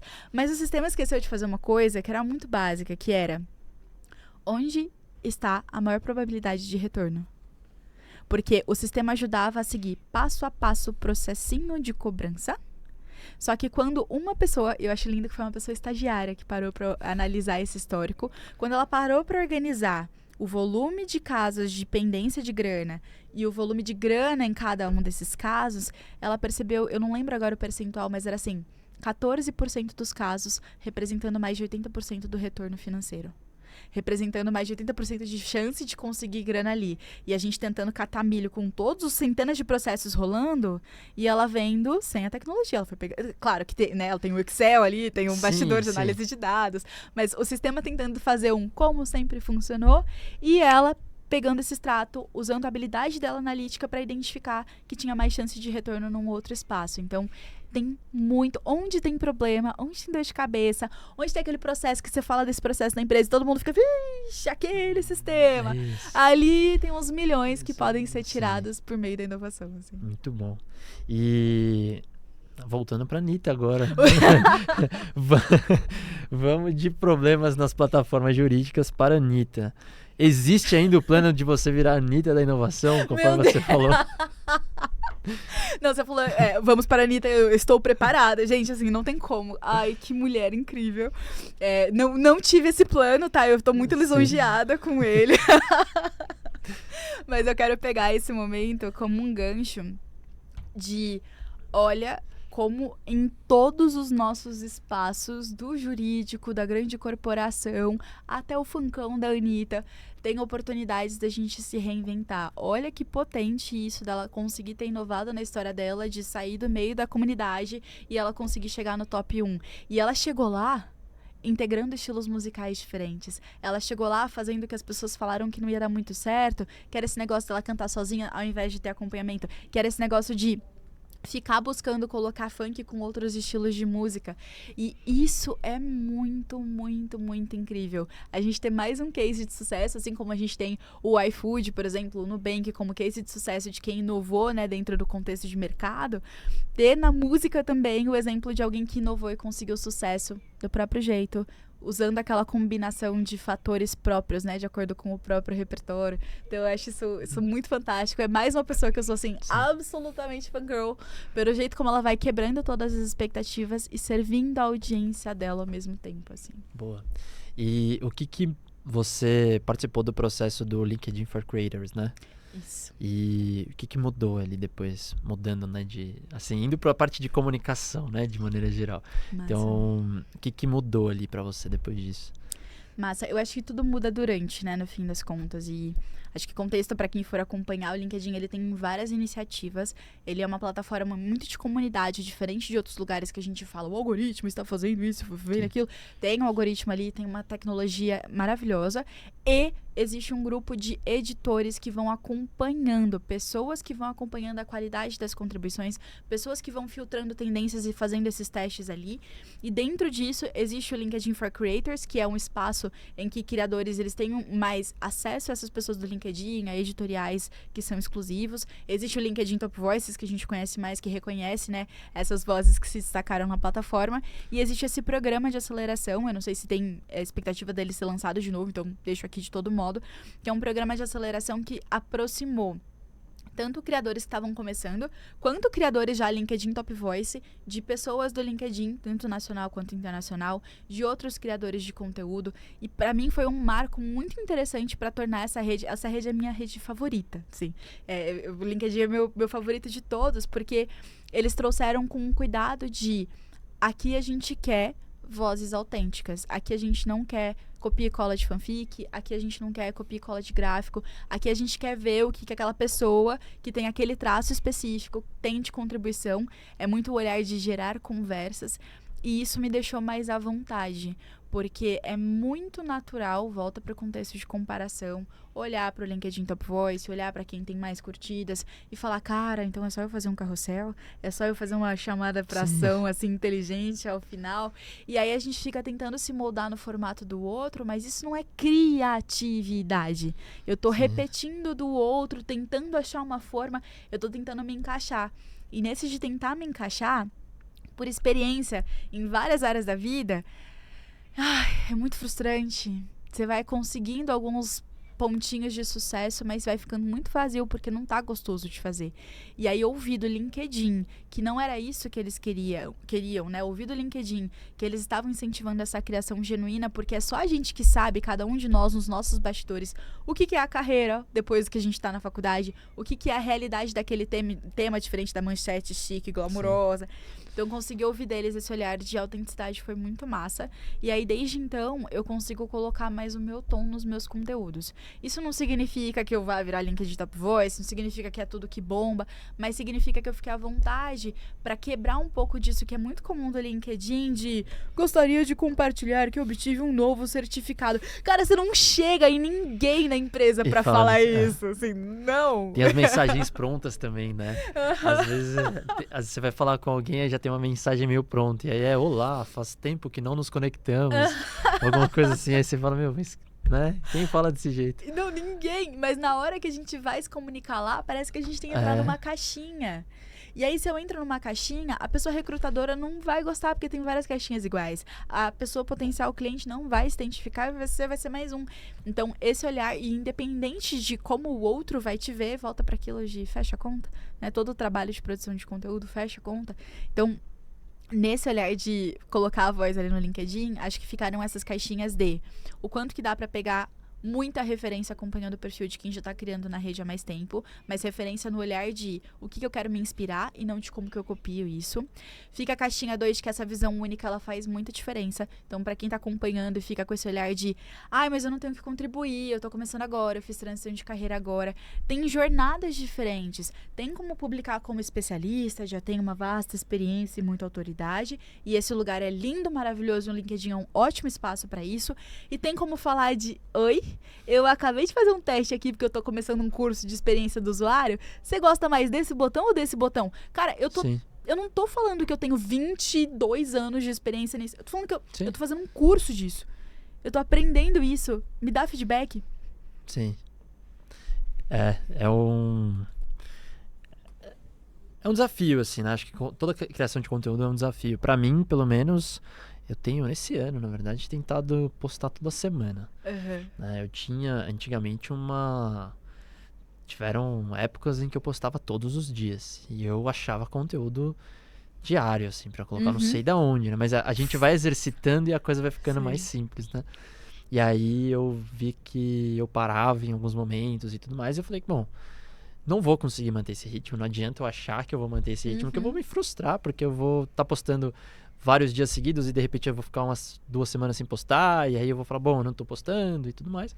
Então eu achei aquele ritmo de, vou postar uma vez por semana. Isso é o que eu me cobro, né? Vamos dizer assim. E aí, obviamente, às vezes eu posto alguma outra coisa porque vem assim na cabeça. Então, por exemplo, ontem a gente tinha live. Falei, bom, vou postar aqui da live, né? Trazer algumas pessoas pra live. Então é um pouco disso, assim. Achar essa sua voz e tentar buscar uma forma de utilizar a rede para que você consiga aprender mais, se aproximar de pessoas que são referências. Eu, particularmente, usei muito o LinkedIn quando eu queria voltar para esse mundo de inovação, depois de empreender. Eu queria vir para esse mundo de inovação corporativa. Eu falava assim, bom, quem são as pessoas? Onde elas estudaram? O que elas fizeram? Vou conversar com elas. E encontrei no LinkedIn essa forma de conseguir me espelhar e pegar algumas pessoas que pudessem me ajudar nesse processo, né? E eu acho lindo isso porque volta pro gancho. Primeiro, assim, admiro muito a disciplina que você tem na produção de conteúdo. Mesmo lá atrás, quando a gente se conheceu olhando, né, pra mentorias e pensando em startups, você já tinha essa disciplina de estudos, assim, e esse método. Eu acho isso muito, muito, muito massa. E muito necessário pra amadurecer o nosso ecossistema empreendedor, pra quebrar esse olhar de só lá e errar. Não, precisa de muito método, de muito estudo. Lembrete pra quem não se inscreveu no seu curso ainda, de o quanto que essa profissionalização é importante. Eu só consigo improvisar se eu tenho repertório. Volta para aquele olhar de Murilo Gandhi, que ele fala de união de caos e ordem. Não é sair improvisando no caos. É você pegar a ordem do seu repertório, das coisas que você estudou, das referências, das pessoas com quem você conversou, para ir pensar como eu improviso, como eu adiciono, como eu melhoro. A gente precisa das duas coisas, né? Então, eu admiro muito o trabalho que você faz nisso, de trazer mais profissionalismo, né, para todo esse mercado. Porque diferente do direito, não tem uma faculdade ali que eu formei inovação. Não tem, você vai ter que correr atrás. Até tem algumas coisas, mas... Tem mais, pensando em MBA, né? Então, o meu MBA foi de inovação, mas eu falo como primeira formação, a gente ainda não tem uma graduação que vai te preparar para isso. Sério? Tem no Sul, se eu não me engano. Sério? Tem. Eu já vi. Então. Eu já vi. Mas eu já vi alguma coisa nesse sentido. E tem também outras que tem essa pegada mais empreendedora, né? Ali que aí ao final você faz um case. Tem algumas assim. Então, mas assim, o preço acaba ficando bem mais salgado, né? Então, a Link, por exemplo, faz um processo bem assim. Só que assim, é um preço, assim, para quem quer começar e conhecer alguma coisa, com certeza vai ficar um pouco melhor difícil. Experimentar pequenininho, Exato. Né? Mas eu acho que muito independente disso, esse olhar aqui, pensando nessa questão de profissionalizar, né? Eu tava falando da galera atrás do seu curso, mas acho que pegando aqui uma caixinha de que dentro desse olhar de carreira e do olhar de construir posicionamento no LinkedIn, de buscar por uma formação, uma especialização em inovação, só queria bater nessa tecla de que tudo isso é solução. Criar no LinkedIn é uma solução, mas é uma solução para quê? O que você quer com isso? Eu gostei muito dessa provocação que você trouxe, Eric, de o que eu quero? Poxa, eu quero aprender, eu quero usar isso aqui como um espaço para eu ter a disciplina de estudar, porque daqui a 2 anos eu quero, ou daqui a 1 ano, não sei, eu quero aplicar para um mestrado, alguma coisa, e eu quero voltar a ter esse hábito de estudo. Eu vou usar o LinkedIn para eu ter novas referências de carreira, porque eu tô mudando e eu não sei por onde começar. Mas saber para que quer, senão vira um tem que vazio. E eu acho isso muito importante, assim, para a definição da escolha da pessoa, porque às vezes o formato que ela se identifica é de outra rede social, na verdade é de uma newsletter, na verdade não tem nada a ver com isso e vai ser um Spotify da vida, na verdade não é produzir conteúdo, é chegar na equipe em que trabalha e ser a melhor pessoa gestora que ela pode ser, tirar um pouco desse tem que e usar qualquer que seja o posicionamento realmente como um jeito de resolver algo que é importante. E aí se pra pessoa for importante, e é importante chegar no LinkedIn sabendo o que você quer, eu quero descobrir o que eu quero, que seja, vou buscar referências, então eu vou priorizar networking. Eu quero clientes, então eu vou produzir conteúdos que vão dar mais clareza de dor e de como que eu posso ajudar a resolver aquela dor. Eu quero ter disciplina de estudos e posicionar minha marca pessoal porque eu tô na faculdade e logo eu quero ir para um estágio. Ah, beleza, então eu vou fazer conteúdos no formato aprendiz para mostrar o que eu tô compartilhando. Mas eu só consigo pensar em frequência, em linguagem, em linha editorial mesmo, dos assuntos que eu vou conversar, se eu souber responder essa pergunta que você trouxe de pra que eu quero estar aqui, né? Sim, precisa. Eu já usei pra várias coisas, na verdade eu uso pra várias coisas em vários momentos, mas é isso, ter uma ação mais... Isso não importa, assim, eu acho que o LinkedIn tem muito disso, as outras redes sociais também, né? Então tem gente que assim, eu uso o Instagram simplesmente pra entretenimento. Beleza, você tá usando pra entretenimento, mas aquele monte de propaganda que aparece é gente que tá tentando ganhar dinheiro. Será às vezes que você não pode tentar usar também pra ganhar dinheiro ali dentro ou tentar fazer alguma coisa? Então acho que tem várias formas de você abordar e é muito ser intenção, né? Fala muito de intencionalidade. A Ana, que graças a ela, eu vou trazer ela aqui ainda também. Graças a ela eu comecei todo esse projeto do YouTube e o podcast e tal. Demais. E ela sempre me falou muito disso, assim, sabe? Cara, é intencionalidade. Fazer as coisas por fazer, e eu citei o caso ali quando a gente estava conversando antes, de quando eu fiz um processo ali de diagnóstico de maturidade de inovação. E apareceu um monte de gente falando, meu Deus, me ajuda. E eu falava, não quero fazer isso, né? Então assim, não tinha intenção de fato de fazer alguma coisa, eu tava fazendo simplesmente pra entender também um pouco do mercado, de como é que as coisas estavam acontecendo. E aí, de repente, você fala, bom, dá pra usar e fazer as coisas de forma intencional. E fala, bom, eu vou usar porque eu vou fazer isso, e depois eu vou pegar essas pessoas que vão virar leads ali, e vou trabalhar, e vou tentar fazer mais networking com elas, vou tentar entender um pouco mais a dor, porque às vezes pode ser um grupo que você está tentando resolver um problema. Mas se você tem uma startup, por exemplo, está tentando resolver alguma coisa, entender quem é esse grupo, conversar, se aproximar, o LinkedIn é uma ótima opção para isso, né? Sim, e volta pro resultado, às vezes não intencional, mas que veio de uma ação intencional. Então, quando você fala de soltar um formulário para compreender dores das empresas e momento de inovação das empresas, está com uma intenção genuína de compreender, de ouvir, de aprender. E, cara, isso é a base da venda. Eu quero uma boa venda depende de uma boa compra, do tipo, me senti ouvida, eu me senti compreendida, eu entendi que do outro lado a pessoa tinha compreensão daquilo que ela também estava oferecendo, porque ninguém chega e fala, bom dia, vamos fazer um diagnóstico do seu estágio de maturidade de inovação. Isso já traz uma autoridade sua do tipo, isso é algo que eu estudei, isso aqui é algo que eu me preparei, por isso que é natural que venha esse tipo de resultado, que embora ele não tenha sido desejado, ele é consequência de uma intenção bem feita. Na verdade eu não tinha produto pra vender, né? É isso. Era isso. Eu fiz um negócio, veio e eu não tinha produto pra vender e foi isso, né? Foi um aprendizado, foi legal. Acho que foi um negócio bacana. E como que você desenvolveu essa sua capacidade de se comunicar? Né? Você é uma pessoa que se comunica super bem, quando você vai palestrar e tudo mais, é sempre muito bom, você fala sempre muito leve e tal. Legal. E como que é esse processo, assim, pra você? Como que você desenvolveu isso? Eu acho que tem algumas caixinhas aqui, e a primeira delas, eu vou soltar as caixinhas, depois a gente organiza junto se for necessário. A primeira delas me lembra da jornada do herói, uma frase que a caverna em que o herói mais teme entrar é onde tem o tesouro que ele mais deseja.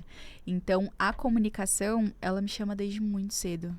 Desde muito cedo, assim, eu sempre tive admiração por adultos que falavam bem, eu sempre sentava pertinho dos professores que estavam ensinando de um jeito mais envolvente, eu sempre busquei carreiras que estavam relacionadas à comunicação, mesmo depois da transição de carreira, eu fui exatamente nas atuações em que a inovação era comunicada, em que precisava ter um processo de conquista, então foi algo que naturalmente me chamava muito desde muito cedo.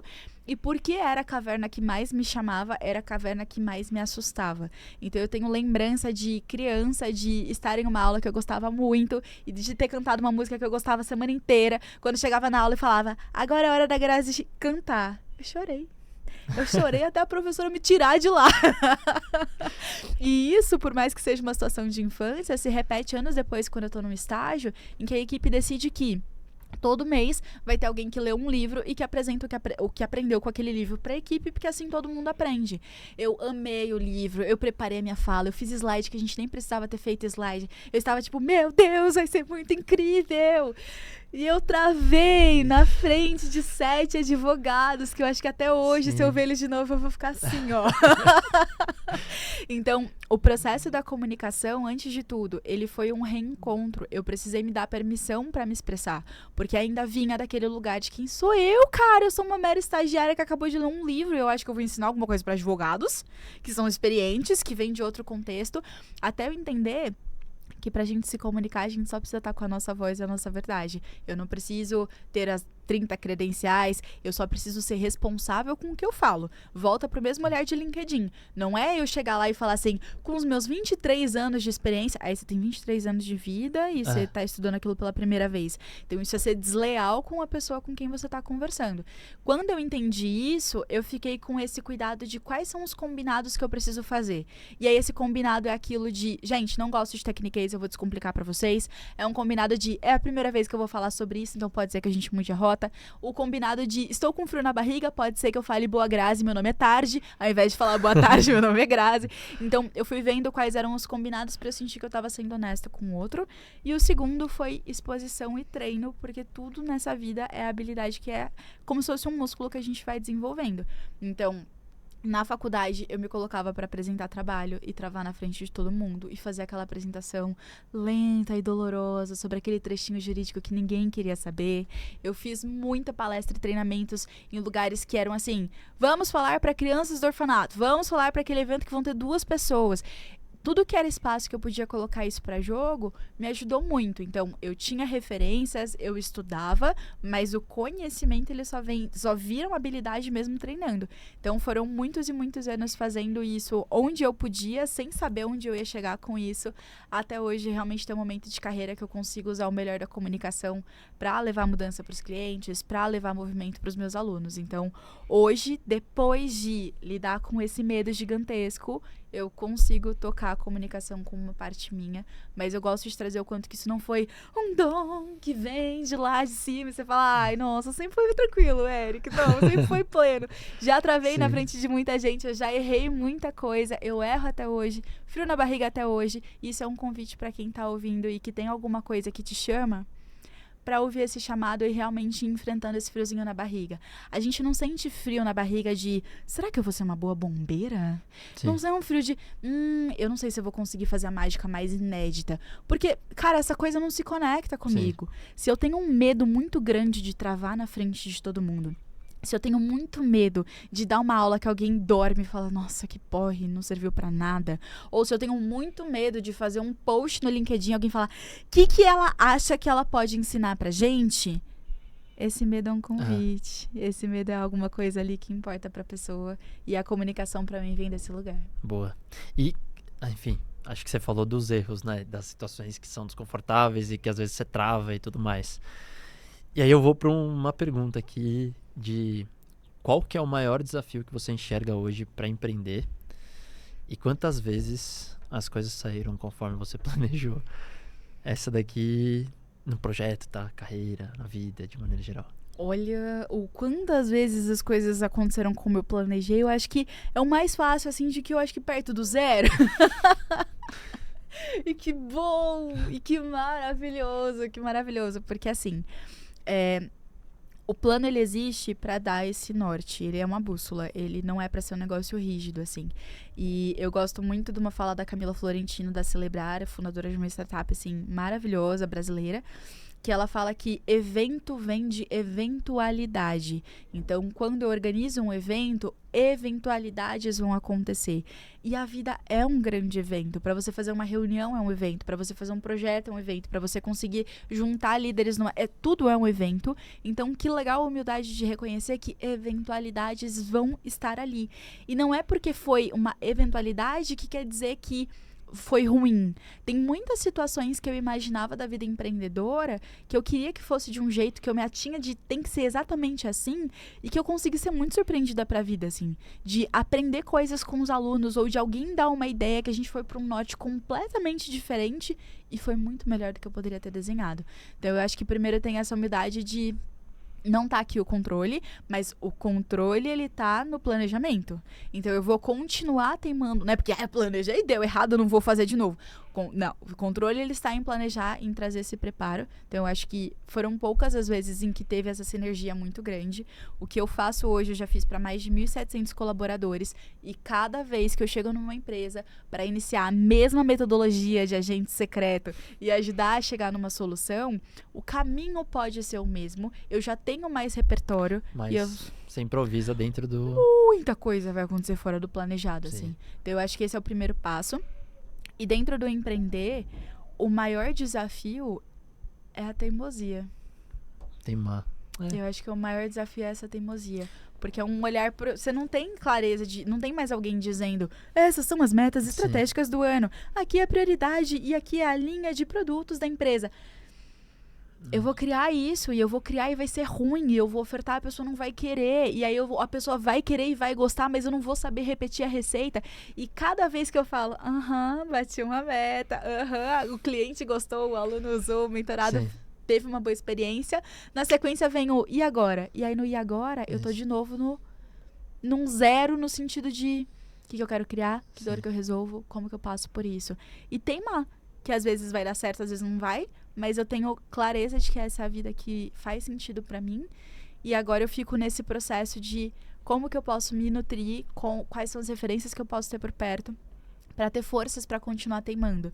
Porque é na repetição, não é tipo na perfeição daquela coisa que eu criei, que eu vou conseguir ter sucesso. O sucesso vai vir dessa repetição de testei alguma coisa, ela deu certo, como que eu replico? Testei alguma coisa, deu super errado, como que eu acordo no dia seguinte eu tento de novo, porque é isso que eu quero construir. Dos dois jeitos, dando certo ou errado, a teimosia eu acho que é o maior pré-requisito, assim. E... ansiedade. Você tem ansiedade nessa jornada toda? Não, eu não tenho. Como a gente já é amiga, a gente já mora junto. Assim, eu tenho um cuidado de falar que não é uma relação de propriedade. Eu não tenho, mas assim, a gente vive junto. Ela tá aqui o tempo inteiro. E é uma aliada importantíssima. Acho que a diferença aqui foi parar de lutar contra a ansiedade achando que isso era uma inimiga, alguém que estava querendo me boicotar, e conseguir acolher essa ansiedade como uma parte de mim. A ansiedade vem de anseio. Algo que eu anseio tanto que, meu anjo, eu vou fazer você ter tremelique igual um pincher se for necessário, porque aquilo me importa muito. O importa é isso de vem de dentro. Então, eu consegui ver que os meus picos de ansiedade, eles tinham vontades ali por trás deles. Eu consegui entender que o meu negócio foi a coisa mais autêntica e genuína que eu já construí na minha vida. Então, isso vai aumentar a minha ansiedade, porque eu quero muito que dê certo. É num nível, assim, que se tivesse outra... Tipo, quer colocar outra pessoa pra fazer ele dar certo? Tá tudo certo, assim. E não tem, porque, de novo, minha chefe é tóxica e vai ter que ser eu mesma. Mas, a ansiedade, ela tem pistas muito importantes ali. Então, passo 1, ver a ansiedade como anseio me ajudou a ter soluções. Eu não posso controlar o nível de ansiedade que eu vou ter, mas eu consigo controlar meus hábitos, a minha rotina, colocar o bem-estar realmente como uma prioridade, porque ele é fundamental, né, pra eu conseguir ter performance, e pra ser uma pessoa legal, né, gente, porque a vida vai além de performance também, deixando isso muito claro, né, viver bem enquanto eu estou no caminho. Mas a ansiedade me ajudou a ter essas proteções para como que eu posso equilibrá-la. a ansiedade me ajudou a entender o que importa muito. Eu fico mais ansiosa antes de estar numa palestra para 350 pessoas? Pô, então eu vou me fazer o favor de não preparar as coisas num dia antes. Eu vou me fazer o favor de buscar referências. Eu vou me fazer o favor de stalkear essas pessoas antes de chegar lá. E aí eu fui entendendo quais eram os mini movimentos que às vezes nem eram super estratégicos, mas que davam um quentinho assim de, cara, eu tô preparando o melhor que eu posso nas circunstâncias que eu tenho. Então, ajudou a mudar estilo de vida completamente. Tipo, completamente. Antes era, primeiro eu performo, depois eu vejo o tempo que sobra. E agora se eu não for responsável com o meu tempo, eu não vou performar. Ponto. E eu não vou viver bem, eu não vou sentir orgulho de quem eu sou. Então, mudar hábito. Ajudou, então, a entender o que me importa muito, aquilo que é prioritário, o que eu anseio, e me ajudou a dizer não, mas com um gosto, Eric. Antes eu pedia licença pra tanta coisa, e agora o não, ele vem sincero, assim, porque eu tinha muita crise de ansiedade antes de empreender, porque eu ficava tentando agradar todo mundo, dizer sim pra todo mundo, ajudar todo mundo. E isso, às vezes, não era nem o outro que pedia, era eu que ficava, tipo, deixa que eu cuido, deixa comigo, eu sou assim, eu faço. Era eu nesse desespero de pertencer, pegando coisas pra mim que nem eram minhas. E aí, depois, ficando ressentida que a conta não fechava. E o corpo, ele vai dar um jeito de falar. Ele fala, olha, tô meio cansado, vamos descansar? Mas ele fala, olha, minha imunidade tá meio estranha aqui. E aí, se você não vai ouvindo esses sinais do corpo, ele começa a apertar outros botões, aí vem esses tremeliques, vem os sintomas diferentões que nenhum médico consegue explicar o que tá acontecendo. E eu tinha crise de ansiedade, eu tinha alergia por estresse, eu tinha refluxo. O que o meu corpo podia fazer era, assim, vários botões revolucionários pra falar, chega! Pra falar, cara, ao colocar em foco a necessidade do outro, que às vezes o outro nem pediu, e você tá tirando a dignidade dele de ficar se metendo em coisa que ele não pediu ajuda, você tá deixando o seu anseio de lado. Então, essas foram as 3 principais caixinhas que a ansiedade me ajudou a mudar, e isso faz com que ela continue aqui, mas agora a gente é sócia e não mais, assim, né, uma dupla ali lutando uma contra a outra. Boa. E tem uma rotina que você segue hoje pra manter isso? Cara, muito. Pra se manter. Eu tenho a minha também. Eu quero saber a sua. Eu assisti no outro episódio você falando que você tinha a sua rotina, mas eu não soube qual é a sua rotina. Não, a minha rotina é basicamente, eu acordo, né? E a primeira coisa que eu faço é tomo meu limão lá e tal. O shotzinho, né? O shotzinho. Aí depois cara, o cachorro, né? Eu vou passear com ele e tal. E esse momento, pra mim, é um momento em que, bom, eu saio de casa, tenho que, às vezes, interagir com algumas pessoas na rua. Então, isso faz com que eu já ligue, né, o modo ativo ali. Porque trabalhando de casa também é outra dinâmica, né, gente? Assim, tem que fazer esse tipo de coisa, porque senão você passa uma semana vivendo como um homem das cavernas ali. Você sai na rua, depois não sabe nem falar com as pessoas, né? E acontecia muito, viu? Tanto de vezes que eu me confundo ainda muito. Eu entro no elevador, eu falo, tá, de dia eu falo boa noite. Nossa, sabe? Isso é um clássico. Normal. Mas assim, é sair com o cachorro, e nesse momento é um momento que eu, assim, se eu tenho alguma preocupação na minha cabeça, eu vou refletindo sobre isso. E eu volto normalmente mais tranquilo, sabe? Sabendo, pô, é isso que eu tenho pra fazer durante o dia. Às vezes eu já tenho uma ideia de algumas outras coisas ali durante esse período. Depois eu volto, tomo um café da manhã e eu começo a trabalhar. Vou pra academia normalmente na hora do almoço, alguma coisa assim, mas tenho que fazer algum tipo de exercício. Se eu ficar alguns dias já sem fazer, eu já começo a me sentir angustiado e tudo mais. Então, é isso. E, enfim, nesse meio tempo, às vezes paro pra dar uma lida. À noite tento dar uma estudada. Eu acho que eu tenho encontrado uma nova rotina nessas últimas semanas, e que tem funcionado assim muito bem. Mas eu tenho que ter esses...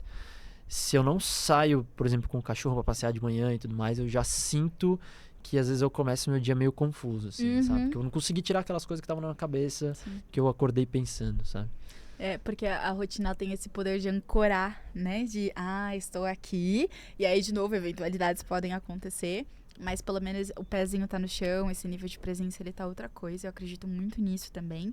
E aí eu vou mudando as minhas rotinas de acordo com... Eu acho que pegando pra facilitar a vida de um jeito que seja útil pra quem tá acompanhando. Primeiro, eu trabalho com trimestres. E aí Legal. isso facilita muito porque eu consigo ter flexibilidade, tem um fator estação ali também, né, do ano, porque no verão eu sou a pessoa Sim. que acorda às 5 horas da manhã e eu fico assim, olha só quem acordou às 5 horas da manhã. Pergunta isso pra Grazi do Inverno. É. A Grazi do Inverno tá assim às 8, sabe? É. E eu não quero falar com ninguém. Então tem um fator ali de estações do ano também. Mas por que eu trabalho com trimestres? Porque agora empreendendo, e eu vejo o quanto que teria sido muito útil fazer isso na minha carreira. Eu não preciso ter um negócio para ter essa gestão da minha rotina. Mas foi o negócio que me ajudou nisso. Mas para quem tá acompanhando, dá para fazer isso tendo o seu trabalho, enfim, Sim. tendo a própria rotina, não precisa empreender. Que é olhar para o trimestre de, cara, quais são as coisas que mais importam nesse trimestre? E aí, o que mais importa pode ser aquele trabalho que a pessoa quer entregar aquele projeto para conseguir uma promoção, pode ser a entrega de um TCC, o que mais importa pode ser uma venda, o que mais importa pode ser perder peso. Cada pessoa tem o seu ponto ali. Mas dentro do trimestre, eu fico olhando pra o que eu quero pro meu corpo, o que eu quero pras minhas relações e o que eu quero pra minha carreira. Dentro da caixinha de carreira, geralmente tem uns 2 pilares ali. Tem uma coisa urgente. O que é urgente? Eu não posso deixar meu cliente no vácuo. O que é urgente? Eu não posso deixar de ter conhecimento, porque eu tenho que sentar pra ensinar pra depois levantar, né? Sentar pra aprender pra depois levantar e ensinar. Então, tem o urgente e tem o muito importante ou muito estratégico. Então, é urgente eu servir bem aos meus clientes ou estudar. E é muito importante eu nutrir meu LinkedIn. É muito importante eu desenhar aquele projeto que eu quero lançar no outro semestre, porque não é algo que eu vou fazer assim de um dia pro outro. Então fica a caixinha do que eu quero pro meu corpo, o que eu quero pras minhas relações e o que eu quero pro meu negócio. E dentro disso, por trimestre, como eu sou uma pessoa nerd, eu tenho uma planilha que eu consigo medir hábito. Então, eu tenho um hábito que não é nada chique, tá? Planilha foi o jeito mais simples que eu peguei pra isso. Tem gente que usa post-it na parede, que é uma coluna de quantas vezes eu fiz exercício na semana. Então, exercício, tem uma época que eu estava tão focada nos meus projetos e tão mergulhada e com muita viagem, assim, que eu estava esquecendo de lavar a louça. Acontece. Aí você lava sob demanda, né? Não, mas aí eu tenho meu Precisa parceiro de em um casa. copo, aí... Eu tenho um parceiro em casa, aí magicamente a louça sumia. Só que, pô, pra mim é muito importante a qualidade do nosso relacionamento, Sim. a qualidade do nosso espaço. Então, eu comecei a colocar pra lembrar de meu anjo. Sim. Não tem esse glamour de, né? Tipo, tá lá no LinkedIn e vai lavar a louça também. Então, eu coloquei esse hábito porque o espaço ajudava na minha organização. Então, isso vai mudando de trimestre para trimestre. E pra mim, isso ajuda no dia, o que eu fiz. Eu não acordo todos os dias na mesma hora. Mas todo dia, quando eu acordo, o passo 0 é cuidar de mente. Então, eu tenho o diário, eu gosto de escrever. Sim, muito bom, isso ou uso o diário estoico, né? Que tem ali algumas frases. Esse eu li pra todo estimular. dia. Todo Ah, dia eu leio isso isso daí. também? Todos os dias. É muito bom, assim, pra colocar a mente um pouquinho. Ler hoje. Exato, e pra processar o que tá acontecendo, então eu pego o fresquinho ali de como que eu tô começando o dia, aí às vezes isso leva 1 hora, às vezes isso leva 5 minutos, mas vai ser no início do dia. Na sequência, aí eu vejo o urgente e importante. Tem dia que eu vou direto para trabalho, tem dia que eu primeiro vou para academia, mas independente da ordem com que eu faço, a rotina de hábito tá ali. Então, todo dia eu vou começar com um processo de escrita que me ajuda com a ansiedade. Todo dia eu vou cuidar dos meus clientes. Todo dia eu vou ter algum momento para exercício. E aí, exercício não é fazer 1h30 de academia. Sim. Cara, um dia vai ser dança, um dia vai ser bicicleta, um dia vai ser... O que deu para Alguma fazer? coisa. Caminhar no prédio. Caminhei no prédio por 10 minutos. Então, todo dia vai ter exercício. Todo dia vai ter um momento de nutrição dos relacionamentos que são muito, muito importantes pra mim. E aí, às vezes, eu preciso ter esse cuidado de família. Cara, vai ser primeiro família e depois eu chego em todo mundo que eu amo. Mas nutrir relacionamentos, todo dia vai ter um momento ali de eu pensar o que eu quero sonhar de futuros pro meu negócio, mas o horário que isso vai acontecendo vai mudando. O fator principal é esse de ter o olhar de trimestre para conseguir dividir por dias, e esse olhar de sempre dividir o que é corpo, o que é mente, Sim. e o que é espírito no sentido de autoconhecimento, assim. É importantíssimo, né? Você ter esse conhecimento de como que você funciona e tal. Eu acho que esse é um processo que ajuda demais, assim, ajuda demais. E não acaba, né? E não acaba, exato. Aí a gente vai adaptando, né? Por exemplo, em casa eu tinha a rotina, eu mais em casa, de lavar a louça sempre à tarde. Então, assim, eu tomava café, deixava a louça ali, e aí depois à tarde eu almoçava, e aí à tarde, tipo, até umas 5 horas eu já tinha lavado em algum momento que liberava um tempo. Uhum. Só que isso, por exemplo, em casa, a partir do momento que minha mulher começou a ficar mais em casa, começou a gerar uma certa frustração, porque ela falava, bom, todo dia você tá largando louça aqui de manhã. Aí eu falei, bom, então eu vou fazer um ajuste aqui, né? Eu tomo meu café, E aí eu já lavo e depois a gente vê. Aí eu falo, então do café da manhã sempre vai estar limpinho e tal, e depois... Aí fica mais tranquilo, né? Chega na hora do almoço já tá tudo fácil e tal. Mas eu tenho esse hábito, por exemplo, o diário estoico eu não falei, né? Mas assim, Ai, que delícia. todos os dias eu acordo, aí eu leio e tudo mais. Às vezes antes do passeio, às vezes depois, depende da hora ali. Mas ele me ajuda demais, às vezes, a pensar um pouco em outros aspectos da vida, né? Mas, enfim, como você disse, acho que a vida é muito mais do que trabalho, performance, etc. A gente precisa estar bem, a gente precisa ter as pessoas que a gente ama do nosso lado, a gente precisa estar aproveitando um pouco da vida também nesse meio tempo, né? E eu acho que vem muito do seu ponto ali, né, em relação à rotina, e eu sou muito fã da sua disciplina, assim, para muitas questões, o quanto que tem poder da gente fazer as mesmas coisas no micro vários dias para ir conseguir inovar. A doideira, né? De que pra inovar, às vezes, eu preciso fazer as mesmas coisas. Sim. Porque senão fica essa fama da inovação como a ruptura. Cada dia eu faço de um jeito. Eu não sigo padrões, detesto rotina. Sim. Certo, mas se todo dia você não nutre aquilo que é importante pra você, como que você vai ter esse relacionamento? Como que você vai ter aquele resultado? Não existe. Pensa quantas vezes que a gente não faz o ritual de abrir a porta, entrar numa sala da faculdade, sentar e abrir o livro pra conseguir ouvir uma aula durante o período ali da faculdade. Hoje o formato mudou, tem gente que faz isso em casa, mas quantas vezes você não sentou do mesmo jeito para abrir o mesmo material, para ouvir o mesmo professor no mesmo espaço ao longo daqueles anos da graduação, para depois você falar, eu entendo isso. Então eu vejo muito poder nisso de repetir alguns mini hábitos, e aí a importância da gente medir o hábito, por isso que eu não meço quantos quilos eu perdi ou quantos livros foram lidos, eu meço quantos dias eu parei para ler, quantos dias eu parei para fazer exercício, porque isso me dá essa sensação de movimento. Não, e é engraçado, né? Você falou da questão do diário, né? Eu comecei o diário para lidar com algumas questões pessoais, assim, né? Eu tava numa situação ali que eu precisava escrever e colocar, e eu vendo que muita gente fazia isso, né? Acho que na época eu tava lendo a ferramenta dos Titãs, do Tim Ferriss, e várias pessoas lá falavam, não, o diário foi uma das melhores decisões, o diário. Eu falei, vou comprar um diário, vou começar esse negócio pra ver se funciona. E foi assim, fiz até vídeo já falando sobre o diário, eu fiz um vídeo falando sobre o diário estoico também. Mas delícia. A partir do momento em que eu comecei a escrever, e eu escrevia todo dia no início, cara, era assim, às vezes eu escrevia demais, mas a minha mente foi encaixando. Algumas coisas foram abrindo e tudo mais.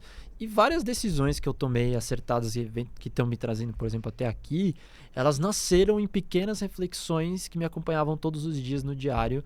Mas era aquela pulguinha atrás da orelha que eu falava assim, cara, tem isso... sabe, eu preciso começar a mexer nisso, preciso fazer aquilo. E aí, durante esse exercício diário de escrever ali, eu fui encontrando caminhos de, bom, e se eu colocar isso daqui no meu to-do? Bom, e se eu, conversar com tal pessoa? E se eu falar... E de repente, as coisas começaram a acontecer e tal. Então, acho que é bem interessante ter esse exercício, assim, até pra gente se encontrar enquanto pessoa, né? Acho que isso é fundamental. E conseguir se ouvir mesmo, porque eu acho que tem algumas caixinhas aí. Voltando para o paralelo de inovação e esses hábitos, inovar, eu tinha contado que era um caminho de como que eu simplifico toda a robustez daqueles sistemas para que ele funcione e consiga chegar nos 21 milhões ou qualquer outro resultado que a empresa queira. Olha o quanto que isso vale para sua carreira nesse exemplo que você trouxe. Eu tô primeiro desconectando um pouco de todo o barulho, de todo mundo falando o que eu deveria ter, onde que eu deveria estar, que horas que eu deveria acordar. Você abre qualquer rede, acho que você entra no elevador, vai ter alguém te falando alguma coisa que era para você estar fazendo. O poder de conseguir tirar um pouco desse barulho externo, que ele é importante, ele faz parte da vida. Aqui não é sobre alguém virar monge de repente, mas é um olhar de eu começo me ancorando sobre aquilo que é essencial pra mim, aquilo que importa pra mim, e depois eu vou contribuindo, depois eu vou pra vários barulhos, depois eu vou gerar os meus próprios barulhos, mas a importância de ter essa caixinha assim muito, muito, muito bem definida, né? Eu acho que no final das contas você vira um profissional melhor, uma pessoa melhor, né? Acho que esse é o ponto, assim. Tem muita gente, às vezes, que você trabalha e que você vê que a pessoa é um robô, né? A pessoa vive pro trabalho e tudo mais, e de repente você fala, bom, ótimo, mas cara, talvez essa pessoa esteja meio perdida, porque você não vê autenticidade nela, você não vê algo assim muito diferente, e é justamente esse processo que a pessoa tem que passar por um processo de se conhecer e tudo mais. Acho que é algo bom para ela encontrar a voz dela, encontrar a forma que ela pode lidar com o mundo ali, né? Eu acho que, assim, tem gente que simplifica a vida a dinheiro e trabalho, né? E, cara, assim, tudo bem, cada um faz o que quer, né? Mas no final é muito mais que isso, né? Assim, Se tá fechando a conta pra pessoa, isso, ótimo, mas tudo é certo. que eu acho que a conta chega. Acho que a conta chega, mas aí é respeitar o momento de cada um. Sim, Porque sim. no contexto jurídico, eu tinha o impulso workaholic ao máximo. Eu já virei Imagino. madrugada pra entregar uma linha de documento no hotel do cliente 7 da manhã. Vou pra casa, eu tomo banho antes das 9 e tô de novo no escritório.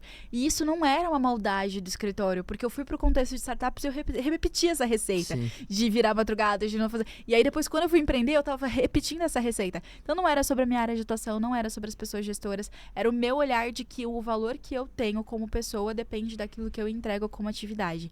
E aí, o autoconhecimento, eu tenho mais tempo de terapia do que de namoro, pra você ter noção, assim, do Faz parte. 7 anos de terapia e o namorado veio depois. E esse olhar de terapia, eu comecei, Eric, como um interesse, foi funcional, foi chegar na minha psicóloga e falar, então, eu vou me formar no próximo ano, vai vir a pressão de efetivação, de OAB e de como que, né, o que eu quero fazer da minha carreira, e eu não posso falhar nesse ano. Então, eu vim aqui pra eu me conhecer melhor, pra saber como que eu posso performar naquilo que eu preciso fazer. E eu fiquei usando o autoconhecimento como uma estratégia para aumento de performance, pra eu conseguir procrastinar menos, pra eu conseguir ficar mais disposta dormindo 3 horas por noite. Era muito nesse olhar de função. O autoconhecimento vai ter essa função para minha performance até a hora que a conta parou de fechar. Sim. Até a hora que eu entendi que eu tava indo pro sucesso do outro e não o meu. Mas se funciona pra pessoa, volta para aquela bússola interna de que Sim. tá tudo bem, mas não quer dizer que é assim que vai continuar sendo, né? É. E dentro desse olhar de como pegar essas pistas, tem a pista do sentir, tem a pista do diário estoico. Vou parar, eu vou escrever, eu vou perceber o que tá vindo ali, que a escrita organiza o pensamento. E eu não sei você, mas eu já usei o recalque como ferramenta de autoconhecimento. Eu percebi que cada vez que eu ficava full pistola, que tinha um fulaninho, o fulaninho ele tava conseguindo ser promovido, mesmo sem saber alguma coisa que ele tava falando, eu ficava, ó lá, o fulaninho não sabe o que ele tá falando e ele foi promovido, porque ele sabe se relacionar, porque ele fala com todo mundo. Eu não, eu acredito no resultado.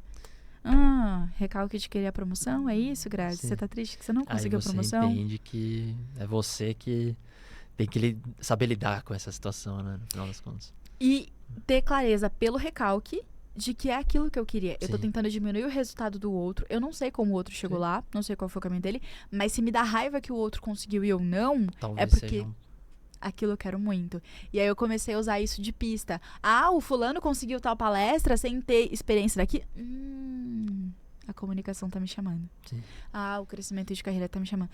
Esse caminho de ter o próprio negócio tá me chamando. Então, isso ajudou muito. Antes de eu conseguir sofisticar pra chegar no diário estoico, o método bagaceira de olhar onde estava o meu recalque ou do que eu tava reclamando, ajudou a entender quais possíveis incômodos estavam na mesa e que poderiam ser diferentes. Boa. Assim.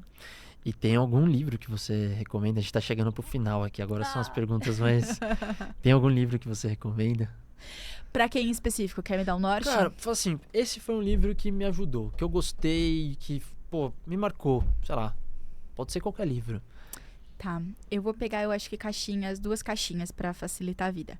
Um livro que me marcou em carreira foi, em inglês ele é The Startup of You, mas em português ele tá como... Oh, meu Deus, ele é do fundador do LinkedIn. Como que ele tá em português? É muito... Gente, o nome em português, ele é bem açucarado. Eu tô tentando lembrar. Você é único? Alguma coisa assim? Alguma coisa assim. Você lembra dele? Eu sei qual que é. A capinha azul, eu tô com a capa dele na minha cabeça. Em inglês, The Startup of You. A gente coloca aqui... Vou pedir apoio. Eu vou passar o link pra você, Eric. A gente Isso, coloca aqui pra aqui. ficar fácil, Isso. tá? Mas esse livro é do fundador do LinkedIn. E por que ele me marcou muito? Embora eu não lembre do nome em português, né? Ele me ensinou a olhar pra carreira como se fosse um negócio. Sai desse lugar de eu não sei o que eu tenho que fazer, pra onde que eu tô indo, que é super natural e a cabeça faz isso com a gente, a insegurança faz isso com a gente. E vira o que eu tenho de recursos e ativos, o que o mundo precisa e como que eu posso servir algo útil para o mundo. Quais são os canais de venda e distribuição que eu posso utilizar para conseguir entregar aquela missão. Então, volta para essa pergunta do início. Cara, no direito eu queria fazer diferença para a vida das pessoas. Eu posso fazer isso por meio do canal direito, posso fazer isso por meio da psicologia, posso fazer isso por meio da inovação, eu posso fazer isso fundando uma ONG. São diferentes canais para entregar a mesma proposta de valor.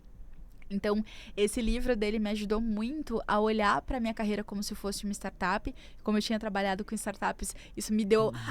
entendi! Então, eu também Agora posso usar encaixou. dados para decidir. Agora tudo faz sentido. Agora tudo faz sentido. Então, eu tenho um carinho muito grande por ele.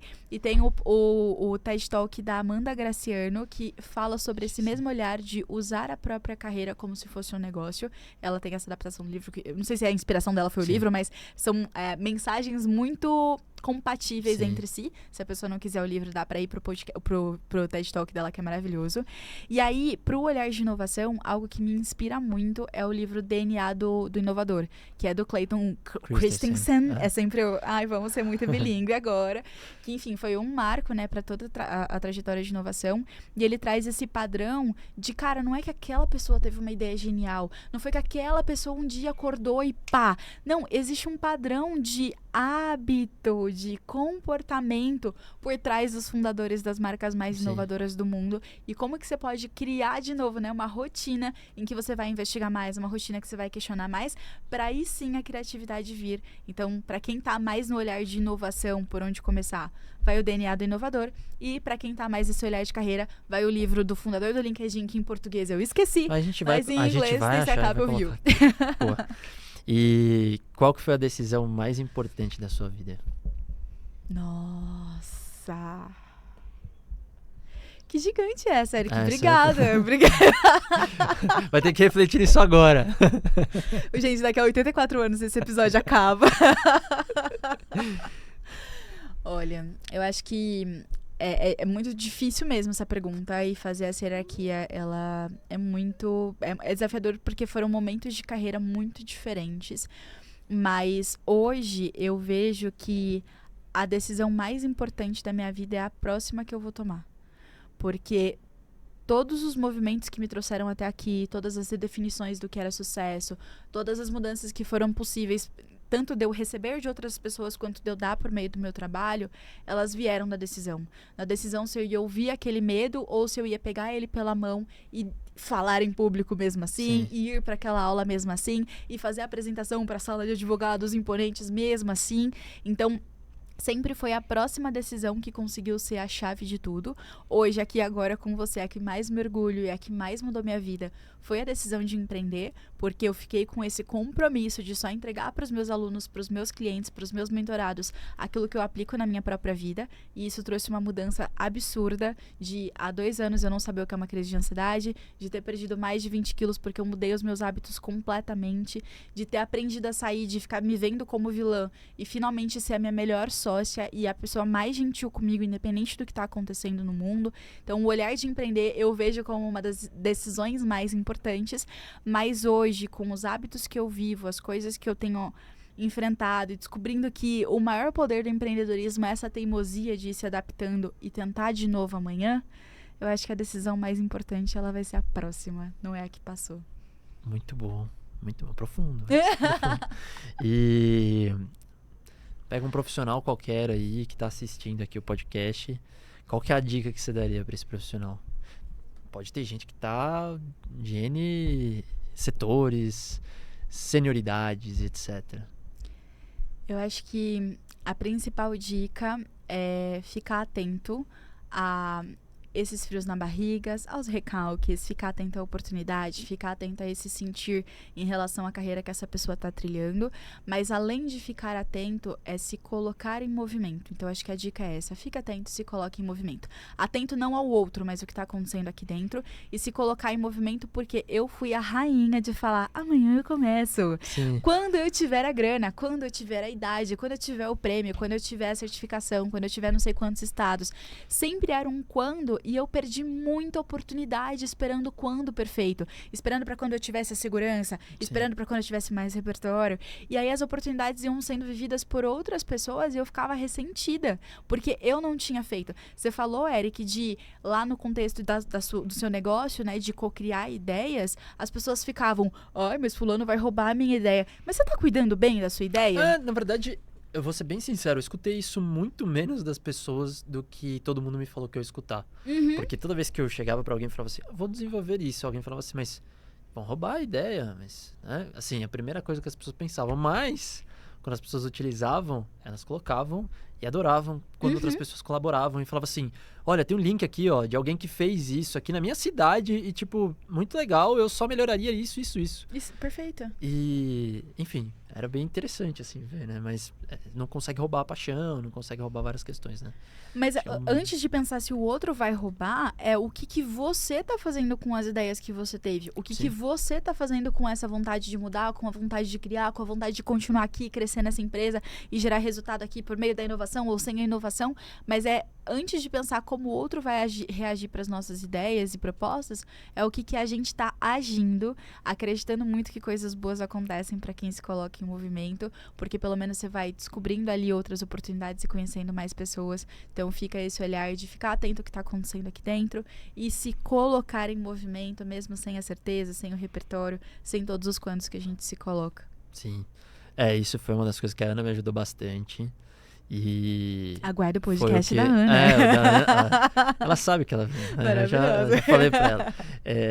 E acho que foi um desses pontos, né? Eu tinha muito essa... Pô, eu falava, vou começar um canal no YouTube, né? Pra compartilhar um pouco de conteúdo. Porque algumas pessoas falavam pra mim, você tem que fazer um canal. Eu falava, pô, ó, anotei. Tanta Era coisa. várias coisas que eu tinha lá anotado de ideias. E aí quando eu comecei a conversar com ela, e eu ficava com aquela coisa, mas eu vou ter que editar. E, pô, ó o canal, sei lá, de alguém famoso, né? Sei lá, Murilo Gun. Ó como é que é. Se bem que os vídeos dele, às vezes ele é bem tranquilo. Você acha que ele não liga pra algumas coisas. Mas assim, cara, eu ficava pensando, bom, tenho que... né, conseguir 1 milhão de inscritos, eu preciso um monte de coisa e tal. E aí, de repente, ela falou assim pra mim, bom, Eric, até semana que vem você tem que mandar o link do vídeo e, cara, faça um vídeo qualquer, não precisa nem editar, nem nada do tipo, faz o vídeo, posta o link. Eu não vou aceitar um vídeo você me enviando um vídeo. Eu preciso do link do YouTube, do vídeo público. Publicado e tal. E aí eu falei, bom, vou ter que fazer isso, né? Aí abri a câmera, fiz, e aí um passo vai colocando no outro, e de repente você começa a ver que, bom, tô aqui, mas como é que eu tô me posicionando e tal, e aí de repente a coisa vai acontecendo naturalmente, né? Então acho que se colocar em movimento, eu assino embaixo aí, que é uma ótima dica para as pessoas. Todo dia nutrir com uma mini ação possível aquela pessoa que você quer ser no futuro. Exato. E Grazi, tem alguma coisa que eu esqueci? Imagina! A gente falou tanta coisa aqui, mas acho que do que eu tinha aqui, eu acho que eu não esqueci. A gente passou por várias coisas, inclusive. Imagina. É só a última chamada para o curso do Eric. E Grazi, onde que as pessoas podem te achar? Perfeito. Eu tô no LinkedIn como Grazi Gomes, minha rede social preferida. Tô também no Instagram como GoGrazi. As pessoas falaram do GoGrazi, mas, gente, era Gomes Grazi. Eu só pus o go.grazi. Pra lá eu tô chegando, porque uma coisa que eu gosto muito de metodologia é surtar por etapas. Então eu falei, não, pera, onde que minha produção de conteúdo é mais genuína, mais a minha cara, mais fluida, com pessoas que eu tô me identificando muito? É pelo LinkedIn, então lá vão ter conteúdos com mais frequência, mais estrutura ali que eu tô nutrindo mais. O Instagram, ele fica como uma rede secundária, logo eu cuido melhor dele, mas está fazendo sentido essa priorização para ter aquele equilíbrio que a gente conversou. Então essas são as duas redes principais. Bom, a gente vai deixar o link de tudo, né, que a gente conversou, inclusive livro! Do livro também, Comece por você. Eu tô tentando lembrar o nome do livro. Ele é uma frase de afirmação. Eu buguei. E eu vou deixar o link das redes sociais, onde as pessoas podem te achar, deixar o link do curso, né, que a Grazi falou aí, do curso. A Grazi vendeu melhor o curso do que eu no episódio inteiro. Grazi, acho que você vai ter... Eu vou te chamar pra você me ajudar a vender esse curso. Cara, mas é uma lógica básica. Muita gente que tá em inovação fez uma transição de carreira, porque como ainda não tem tantas instituições, né? Corrigindo agora como você me trouxe, não tem tantas formações. A maior parte das pessoas que estão em inovação vieram de contextos completamente diferentes. Mas se você tá pensando em fazer uma transição e ainda não sabe se é inovação ou não, a pessoa vai preferir fazer um MBA de 2, 3 anos, ou ela vai preferir pegar o curso do Eric pra já conhecer, assim, com profundidade, com alguém que esteve na área, seu curso 10 de 10, entendeu? Boa. Bom, gente, é isso. Chegamos ao final desse episódio. Grazi, muitíssimo obrigado de novo por ter aceitado o convite e ter compartilhado um pouco da sua história, de como que você também consegue ajudar as pessoas. Acho que com certeza foi um episódio aqui muito rico, né, para trazer muito conteúdo legal para as pessoas. E, bom, já sabe, né? Se você assistiu aqui, ó, deu quase 2 horas de podcast. É o maior. Estouramos. Quebramos um recorde aqui, hein? Quebramos um recorde. 2 horas praticamente de podcast. E tem muito conteúdo. Então, se você assistiu, chegou até aqui, cara, se inscreve. Você vai ter outros aí de 2 horas, talvez, de menos horas, enfim. Talvez de mais, né? Quem sabe eu não quebro esse recorde. Um recorde a ser batido. Então é isso, gente. Obrigado por assistir até aqui. Se tem alguma coisa para você contribuir, alguma pergunta, alguma coisa assim, deixa nos comentários que a gente também interage ali depois. E valeu!